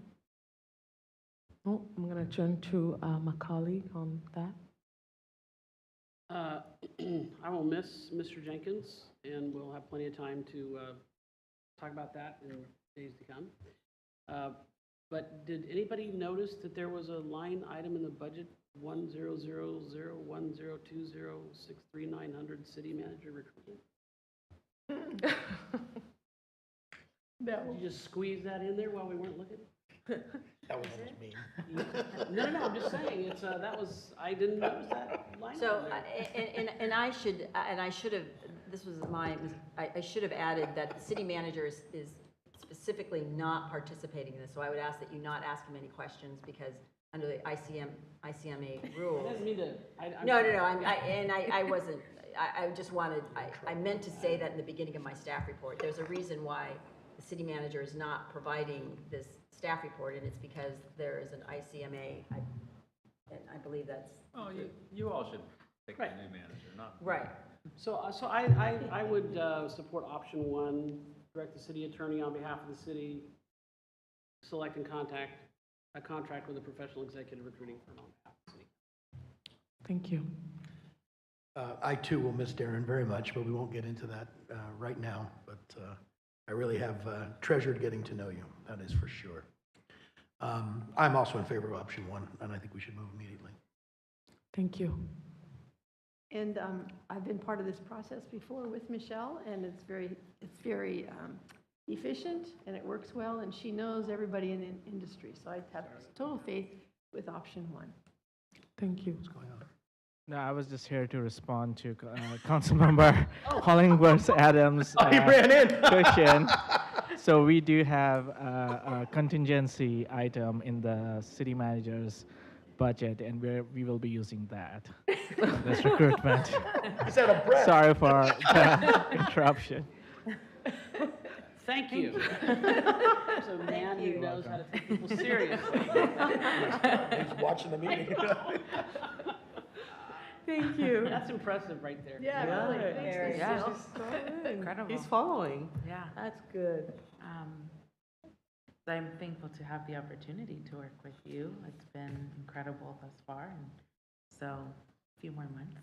I am in agreement with option one. I think it's the best, and from what I can see, I think would better benefit the staff, the city staff as well, to know, we're moving quickly on this so that they don't have to kind of wait to see who will be the next city manager. So I agree with the rest of the council on option one.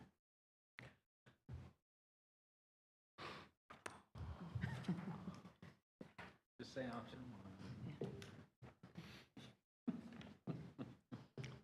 I'll just go with option one, sorry. Yeah. We need a Thank motion? you. And Or is that just direction? no, just That's direction. the So I direction. just needed this direction, and we don't need a formal motion, but thank you for that. And- Yeah. And I too am sad, and there will be plenty of opportunities for us to express how we all feel about Darren and about Darren's retirement, so. And this is an opportunity, right? This is a new beginning, and I will just, and you all know me very well, I look to the future, and I see a silver lining in everything. I haven't seen that silver lining yet. I'm sure I will, though. You gotta have to be optimist, right? Thank you. Otherwise, it's not gonna work. But all of us here in the council will really miss Darren and working with him. So, all right. Well, thank you. You got the direction? Yes, I did. Thank you. All right. Let's move to another item, not the sad one. 7F. Discussion and direction regarding Southwest Boulevard design concepts for the Southwest Boulevard project number 2020-23. And we have Vanessa Garrett here, our Public Works Director, and Terry Zwillinger, our Capital Improvement Plan Program Manager. That's a mouthful.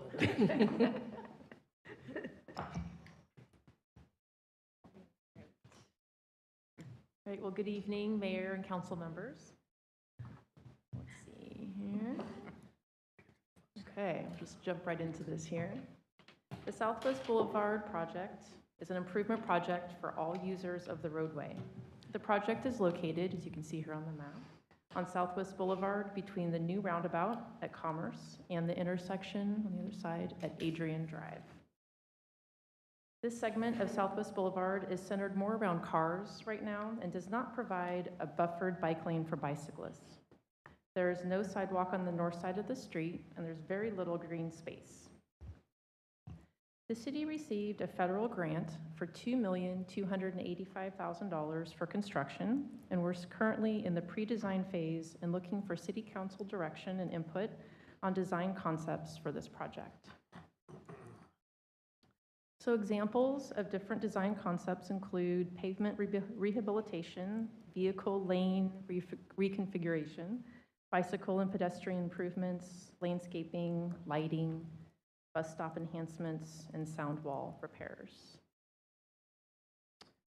So as part of this project, this includes enhancements to the existing sound wall along the northern portion of Southwest Boulevard. The consultant will assess the condition of the sound wall and provide direction on which panels or piers might need to be repaired based on current damage. The Public Works Department has started to paint the portion of the sound wall between Allison Avenue and No Name Street, and improvements to the remaining portion of the sound wall will be addressed during construction of the project. So improvements could include repairing sections of the wall, either panels or piers that have failed, adding landscaping and texturing or painting the sound wall.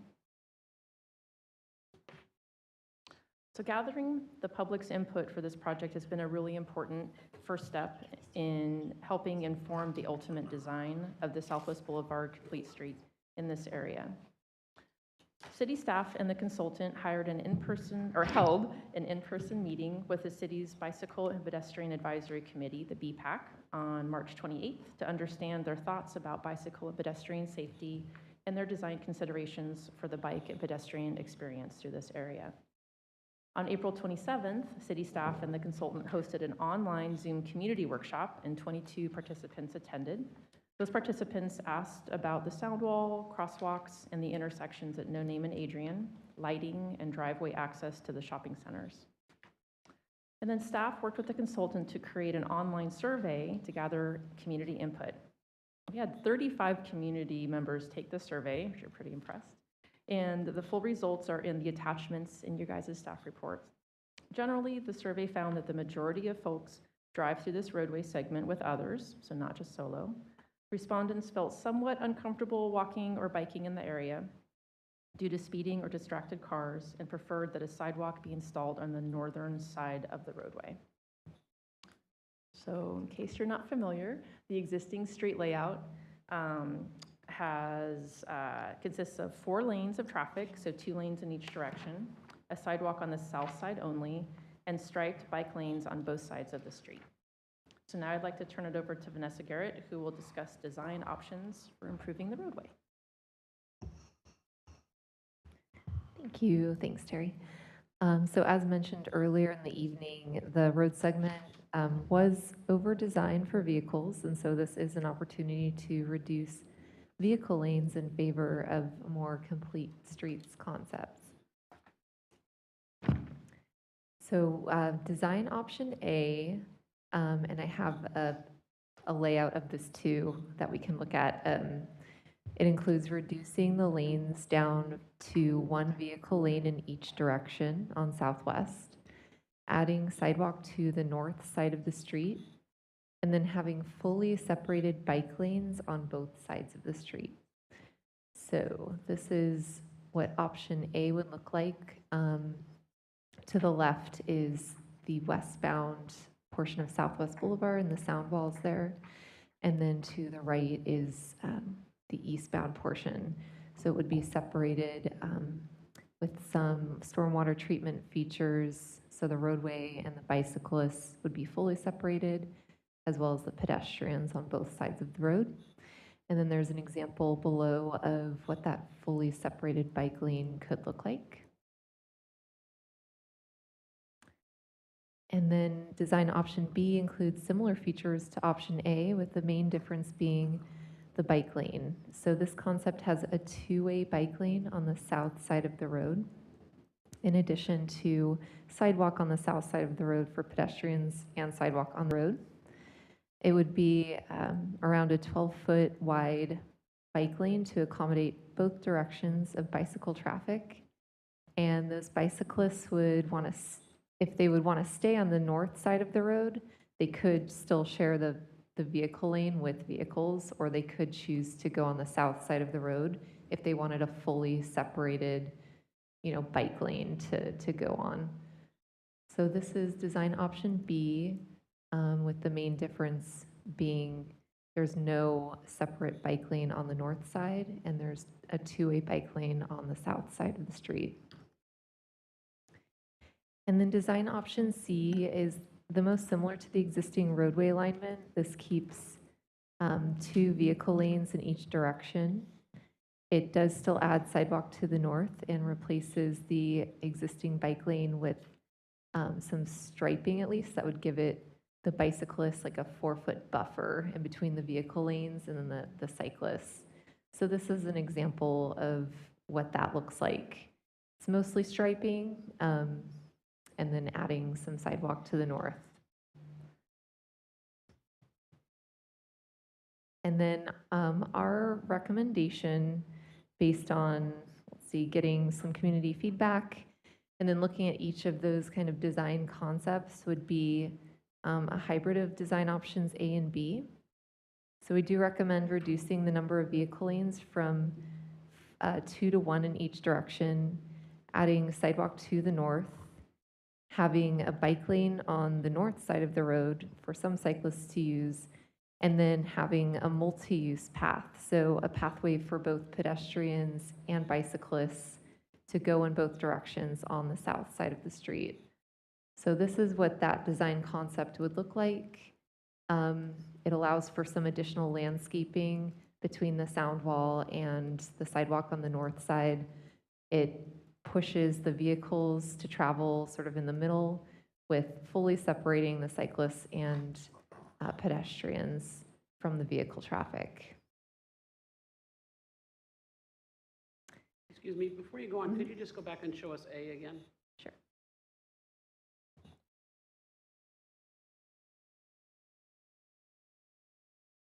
Okay, thank you. So the main difference between A and C would be the multi-use path on the south side.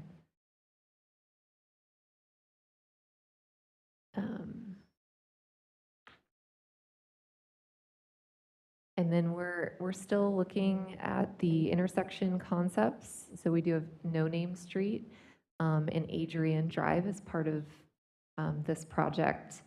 No Name Street may continue to be a signalized intersection with some, improvements, bulb outs to at least like shorten the span of pedestrians needing to cross the street. And then Adrian Drive, we're looking at making a roundabout that does have some safer, or a roundabout or a four-way stop, continuing to be a four-way stop with some shortened pedestrian crossings at least, so pedestrians don't have as far to walk across the street. And then planning for the future for the multi-use path that's proposed on the south side. This is a step towards connecting some of our other two-way bike facilities that we have along Southwest Boulevard, as well as connecting the multi-use path that right now runs sort of along the creek and then up north on Commerce Boulevard that we have. So it's between Highway 101 and Commerce Boulevard. So this either multi-use path or the two-way bike lane, if chosen, could be a step towards potentially connecting that two-way bike lane from Camino Colegio all the way to the multi-use path along Highway 101. And it would also, potentially connect to the multi-use path on the SMART right-of-way, or just sort of planning for the future. It's a priority, if we're making complete streets a priority. This would be another segment that we could add to a two-way bike lane. And so again, the staff recommendation is shown up here. And for those of you that like tables, I do have a chart, but probably the graphic. Yeah. Okay. We're visual. Thank you. Thank you. Do we have any public comment on this item? Anybody on the public wanted to make a comment? Nope. I'm going to turn to my colleague. That was an excellent report. Thank you. And I'm with Mr. Giudice over here. I like your graphics. I really like the A design with the, I don't know, the divider down the center. However, I could be persuaded to go with your hybrid design because I think that's probably best for the most use, right? But I just love the way the other A looks. This is one of those times where I wish we had, a dozen people from A and B sections saying, we want this, right? Mm-hmm. Because here are the five of us. I mean, I grew up on Alta Avenue, and then when I was in junior high, we moved over to Bonnie Avenue. So the people there have been there a long time for the most part, and so they know what they want. And I just think, I wish there was some way to sort of shake them out of the dust and say, come on over, we're about to make a huge difference in your neighborhood here. But I appreciate the work you've done. Again, I would say A, but I could go with the hybrids as well, so thank you. I did have one question, I'm sorry. Okay. Why are we starting from Camino Colegio and coming down? Why aren't we starting at Snyder and coming down? Did I miss that? Oh, no, we could go all the way to Snyder, potentially with a two-way bike lane. Right now, the two-way bike lane that exists, it's that AC dike, and it goes from Camino Colegio to the railroad tracks. So I was just referencing that. Okay, got it. Thanks. Thank you, Mayor. Let's give credit where credit's due. A lot of people might think, well, the feds just drop all this money and it falls off a truck or what have you, and the jurisdictions make the best of it. But in reality, it is staff who writes the grant, right? That gets to SCTA that allows the feds to fund this. So kudos to the staff, because I can tell you I've been on SCTA now for a year and a half, and every time there is a grant opportunity, our grants are in. I mean, our submissions are in. They are on time. They're hard to repudiate. I mean, just it was a real simple process. So first, I want to thank staff for working so closely with SCTA. And then I want to thank my colleagues on SCTA for actually supporting this. And I agree with the staff recommendation. I think the hybrid between A and B is exactly the way to go. We did that roundabout ribbon cutting a few weeks back, and it was like, I was mentioning, I think to Susan, I forget, but I was mentioning to somebody, it was like watching one of those old movies, right, that turns from black and white to color. You know, you look at the roundabout, and just to continue that down Southwest, and then what a tremendous uplift for that community. In a perfect world, I'd like to see us take advantage of some other opportunities there now that we're there. So if we're going to be doing plants, focusing on pollinators and whatever type of environmental uplift that we could, give to that area. It's unfortunate we don't have any budget items for, pieces of art and stuff that could be put in that area. But, looking to the future, I look at that 12-foot expansive sidewalk and I'm like, that is really going to dress up that property. And I know that there are many people in this town who have tried to get those property owners to redevelop that property. And I'm hoping that possibly this may trigger something as when this thing is complete. I think some of those property owners might take a good look around and say, wow, the world's a tuxedo and I'm a brown pair of shoes here, right? I mean, maybe it's time to, to redevelop this. You like that? So I'm in favor, and I'm just thrilled. I'm thrilled for the people of District 1 and the older residents in Rohnert Park who have lived there for many years, and and for our Latinx population as well, because it's a predominantly Latinx community in that area. Thank you. Which design? I like the staff recommendation, the hybrid. The hybrid? Yes. Okay. Yes. Yes, I like the hybrid too. I like having the bike lanes on both sides. I think that's the best, to be able to accommodate everybody. Having a sidewalk on the north side is going to be great, because that's where the people come out of the housing too, and they can just come and walk along there. I remember when we narrowed the road farther east, and there were people worried about, oh no, there's only one lane in the school. And it's worked out great. So I think that reducing it to one lane here is going to be fine. It'll work out just great. So I think the hybrid. Thank you. I have to agree with. I have to agree with the hybrid. I like how that looks. I like that there is the planters there as well. So it's going to definitely be more welcoming. That's an area that so many people come through for their first time as well, and so it's a nice welcome area, and it will maintain safety for our pedestrians as well, and slow down the traffic. Growing up near that area, I've seen a lot of cars fly.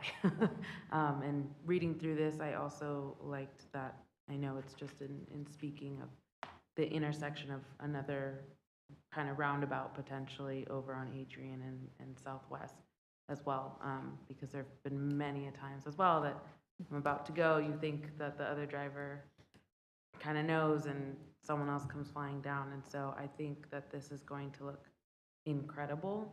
I do have a question on, I think we got a pretty good turnout with, it's 35 citizens, correct? For the survey, I For think the we had survey? 35, and then we did have a community meeting. Mhm. We went and handed out flyers to like hundreds of houses and A and B sections, so that was a team effort there. Yeah. We did get, I think, 22 That's pretty good. Yeah, people. I think that's And it was a incredible, virtual and- meeting, so. Yeah, it's virtual, and I think, I don't know, I feel like it's like party planning, right? Like you let one person figure out the details, and then we'll come in and say, okay, what do you want us to say? So I'd imagine more of District 1 will kind of come in as more as being decided on, but I agree with the hybrid of options A and B. I like, thank you first for the report. I like the hybrid as well, because I can see that in those planters, you can add some art in the future if you wanted to, and that won't disturb anything there, and I really like it too, and I like the idea too that there's a gap between the sun wall and the path, and whatever planter, that's a planter too, right? Mm-hmm. Right. Yes. And that will make it more, people will feel more safe, and yeah.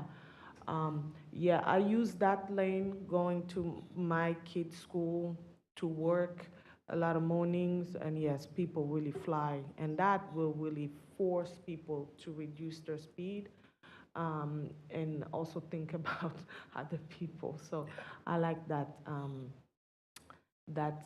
option, the hybrid option. So well done. I'm now excited to see what that's gonna look like, because not only it's gonna give the lift to the area, but also the sound wall will be touch up, and it's not just the road, but everything else will be fixed on while doing that. So thank you. But quick question, I'm looking at it more, and I really do like the median between the two travel lanes. Right, Is that was there? my thinking too. Yeah, and Safety. because it's also, you know, That it's, would be A. Yeah. that would be just A? Yeah, that would be A. Come on, it's not too late to change your mind. Yeah, I'm over here You're like, really classy, like that takes you over to, you know, like, I think it's consistent with our expressway as well, so you kind of have a little bit of uniformity there, right? That Country there's, Club Drive. yeah, it's just like, hey, we have this Memorial nice little Sea. drive, and, Don't kick me. But my Just question kicking is, me under the my table. question is it but there won't be that much, there won't be planters between the wall and the, like, can you reduce the median to put the planters on the wall? Can you do a hybrid of, the hybrid option with a little bit of tweaking? We could, you mean maybe shrink the Shrink the median lane median or and- something to put the planter To strip along maintain the sound sound wall wall? planters. Yeah. Possibly, yeah. I didn't think Yeah. about that. Elevate the whole neighborhood, make it look really. It's gonna look I great. think the whole And thing's gonna it'll, elevate it. people, you got one lane and they get to see more of the businesses there, the revenue. So you're in favor of the median? I'm in favor of the median, I am. I think it also makes drivers more cautious. I will defer to the vice mayor. What? And That's so three. both, Fine. there's Oh, two yeah. options Well, with the that, median. I didn't really see that one, maybe. This one, so this, which I think someone mentioned, wanting definitely a bike lane on the north Mhm. side. So this would eliminate, just because of the space restrictions, having a bike That's lane the on the problem. north side. Oh. So that's option B, but option A has, I wore it out, there we go. Mhm. Bike lanes on both sides. Like So- lanes on so- both sides, so I walking on asked- both sides, planters on both sides? Yeah, Mayor, I asked if the median could maybe be reduced to maintain the sound wall planters, because I do like the sound wall planters as well. But then we're talking about cost. Well, but if you're reducing that, right, if it was an option, When you're talking about sound wall planters, I mean, are you talking about Or- something that's gonna grow up the side of the fence? no, well, it's what they had in one of In their the- options. It was the sound wall, it was like a planter box. Mhm. And so that's why I'm wondering if you reduced the median lane to still make room for that portion up against the sound wall.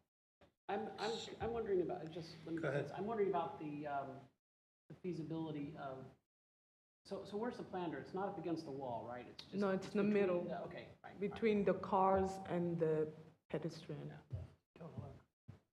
I just think A looks very, very Mhm. nice. That makes it look like a nice neighborhood. So how wide, oh my gosh, you guys are making me think. So how wide is that median is gonna be there? Do you know how wide that's gonna be? Because she brought up the expressway, is it expressway? So that, Expressway just has two lanes going down on each side. This yeah, is but that lane one will going down. just be Right. one, but Yeah. the idea will be similar. Well, it's I like see. Country Club Drive. You come to Right. Country Club Drive every morning. So, Yeah. Oh, yeah, I forgot. Exactly Yeah, like Country Club Drive. This Yeah. one looks like a wide, looking at it. so it's kinda, It's pretty I think to consistent. leave the same design throughout the city will be great. I think I'm gonna switch to one, To A. to A. Yeah. How wide is that median? I think it's 12 or 13 feet to accommodate a turn lane. So if you wanted option A, but you also wanted to have some space on the sound wall, between the sound wall and the sidewalk, either those planters, which are also stormwater treatment features or the median could be adjusted. Right. Would it be possible to reduce the size of the median to accommodate that? Well, you want to, not below about 12 feet, 11, Okay. 11 feet maybe, because the one thing about A is you could have left turn pockets in the median to get into those businesses. Right. The downside with the hybrid is if anybody wants to make a left turn, it stops everyone, which, you know, with the businesses there now, not that busy, but if something else were to go in there and it was more busy, then, you know, it would create a little bit of traffic and. So so A would be more business friendly. I think, well. And traffic, Traffic yeah. friendly and everything, yeah. It's a little safer for cyclists because the two-way, the issue with the two-way is you have all those driveways crossing on the south side. Okay. And motorists are not looking for people coming from the right. They're looking left as they're pulling out. And so sometimes, you know, the cyclists go in the reverse direction.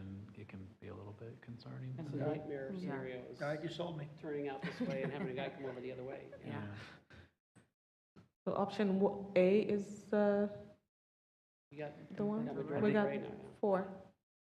And I think the challenge for you to look at is the grade difference between that wall and the sidewalk on option A. You know, it's. The what difference? If you look at there's a big slope. Oh, the grade, okay. The grade between the Right. bottom of the wall and where the sidewalk would be, and just, you know, that's gonna be the challenge with this project is. It's a good thing we have a talented, Vanessa here. No pressure, Vanessa. Figure it All out. right. So I think we got our direction there? All right. Thank you. All right. Thank you. Well, thank you. Now to the fun part. Committee and liaison and other reports. So item 8B, Chamber of Commerce, Board of Directors. And I don't think we have, Vice Mayor, did you attend this one? No. Okay. No. Okay. And we have our Library Advisory Board. I was on vacation last week and did not attend that. There was no, okay. All right. The 8C, Outside Agency Appointment Report. We have an ABAG. So there were 2 ABAG meetings, and I can't remember which order they are on the agenda here, so I'm just going to hit them both at the same time. One of them was the Annual General Assembly meeting, and the other one, is that the first one, Gerard? Yes.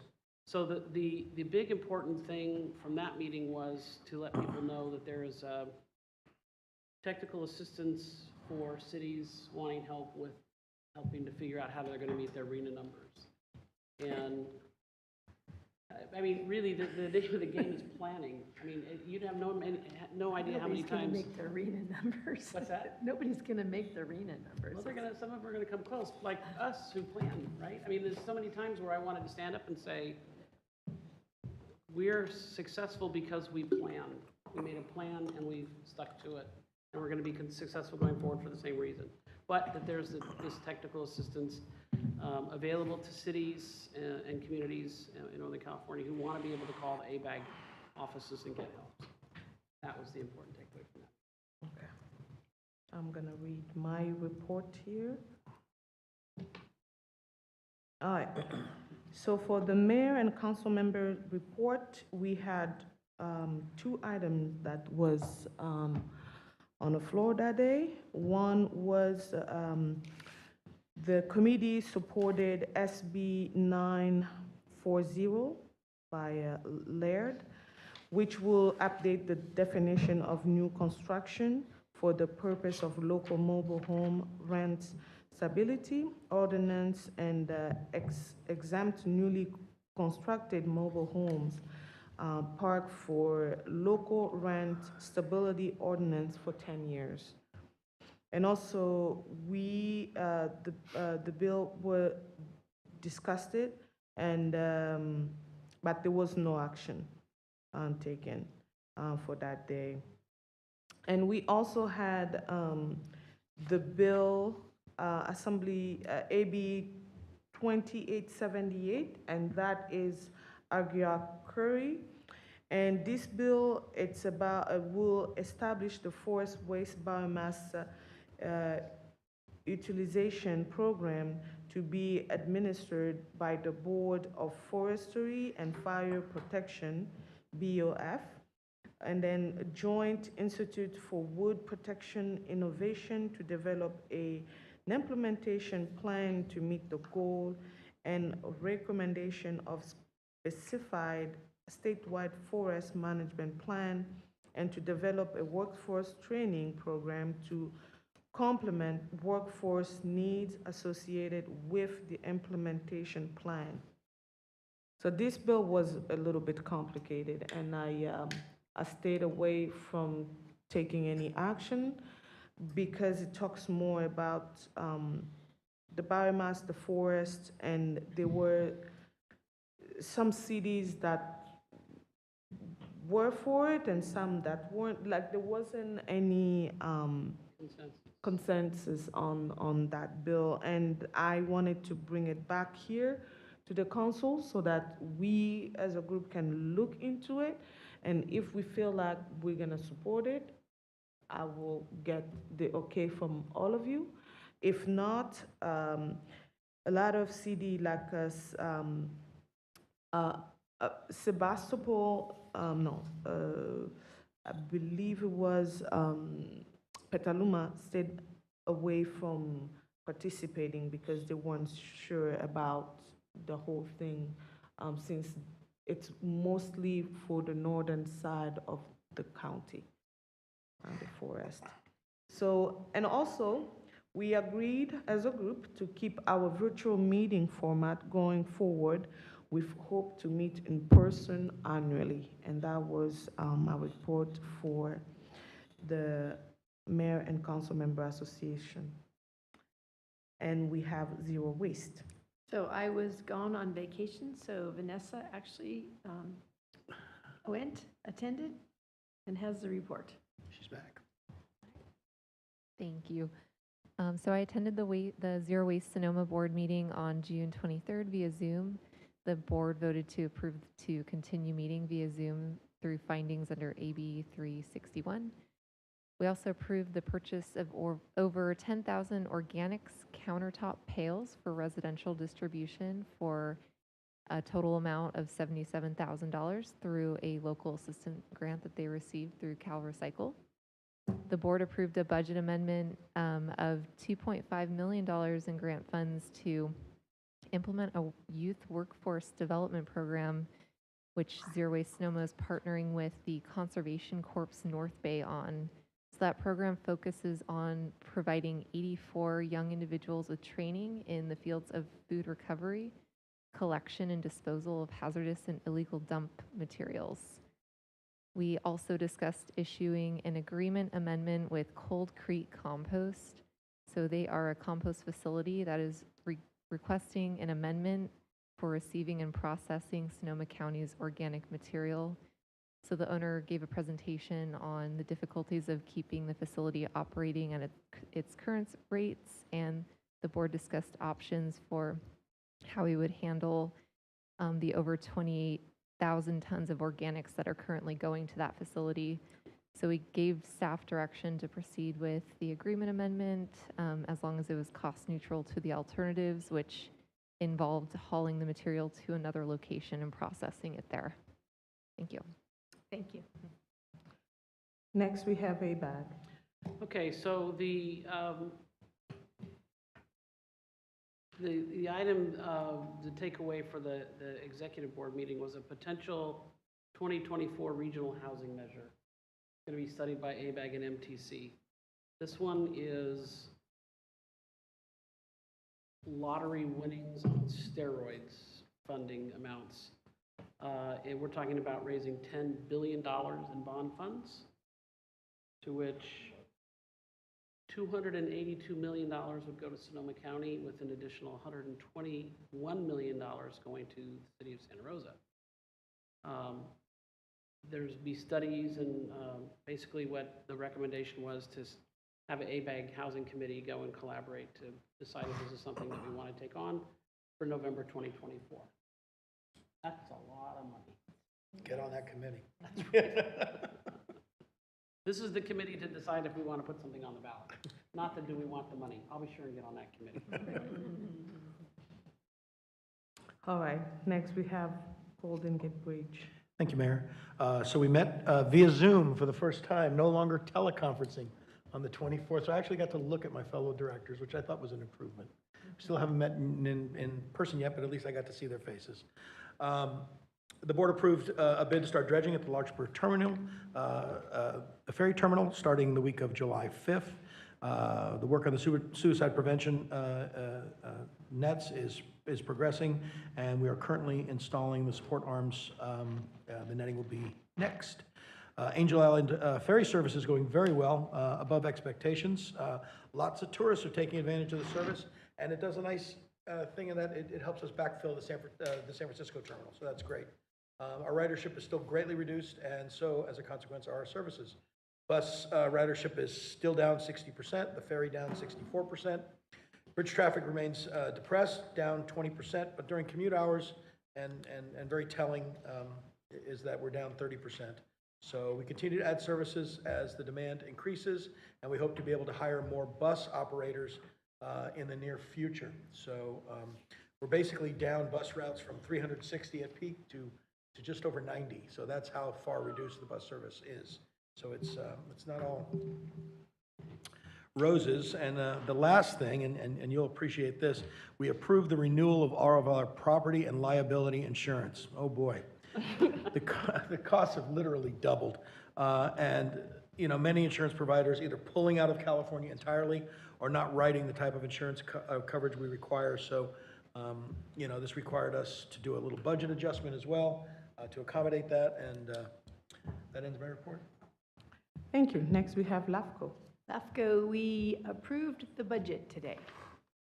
It was a special meeting. We had to do it before the end of the fiscal year. We have another meeting next Wednesday. That's all we did today. All right. Next, we're going to move to communication. I would just like to make a comment. I meant to say something earlier when Nikhil Bali was in the room, but when I was sitting out in the foyer watching the meeting on television in one of those horrible chairs that we make our residents sit in, Nikhil brought me a chair from the office, a nice, comfortable rolling chair, and I just thought, what a gentleman. What a gentleman. So, thank you. Nope. Next, we have matter 4F from F4 Council. So the request is to add an item to a future agenda regarding amending the flag policy to include all city facilities, not just the city hall. Because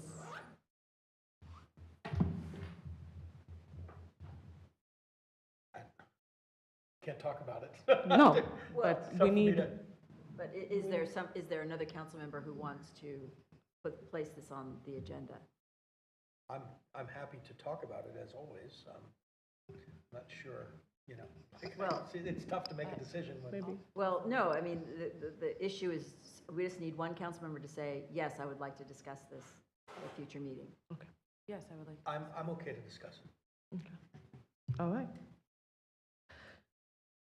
Next, we have a public comment. Is there anybody in the public that wanted to make a comment? I see none. Meeting adjourned. Thank you, everybody. Good night, everybody.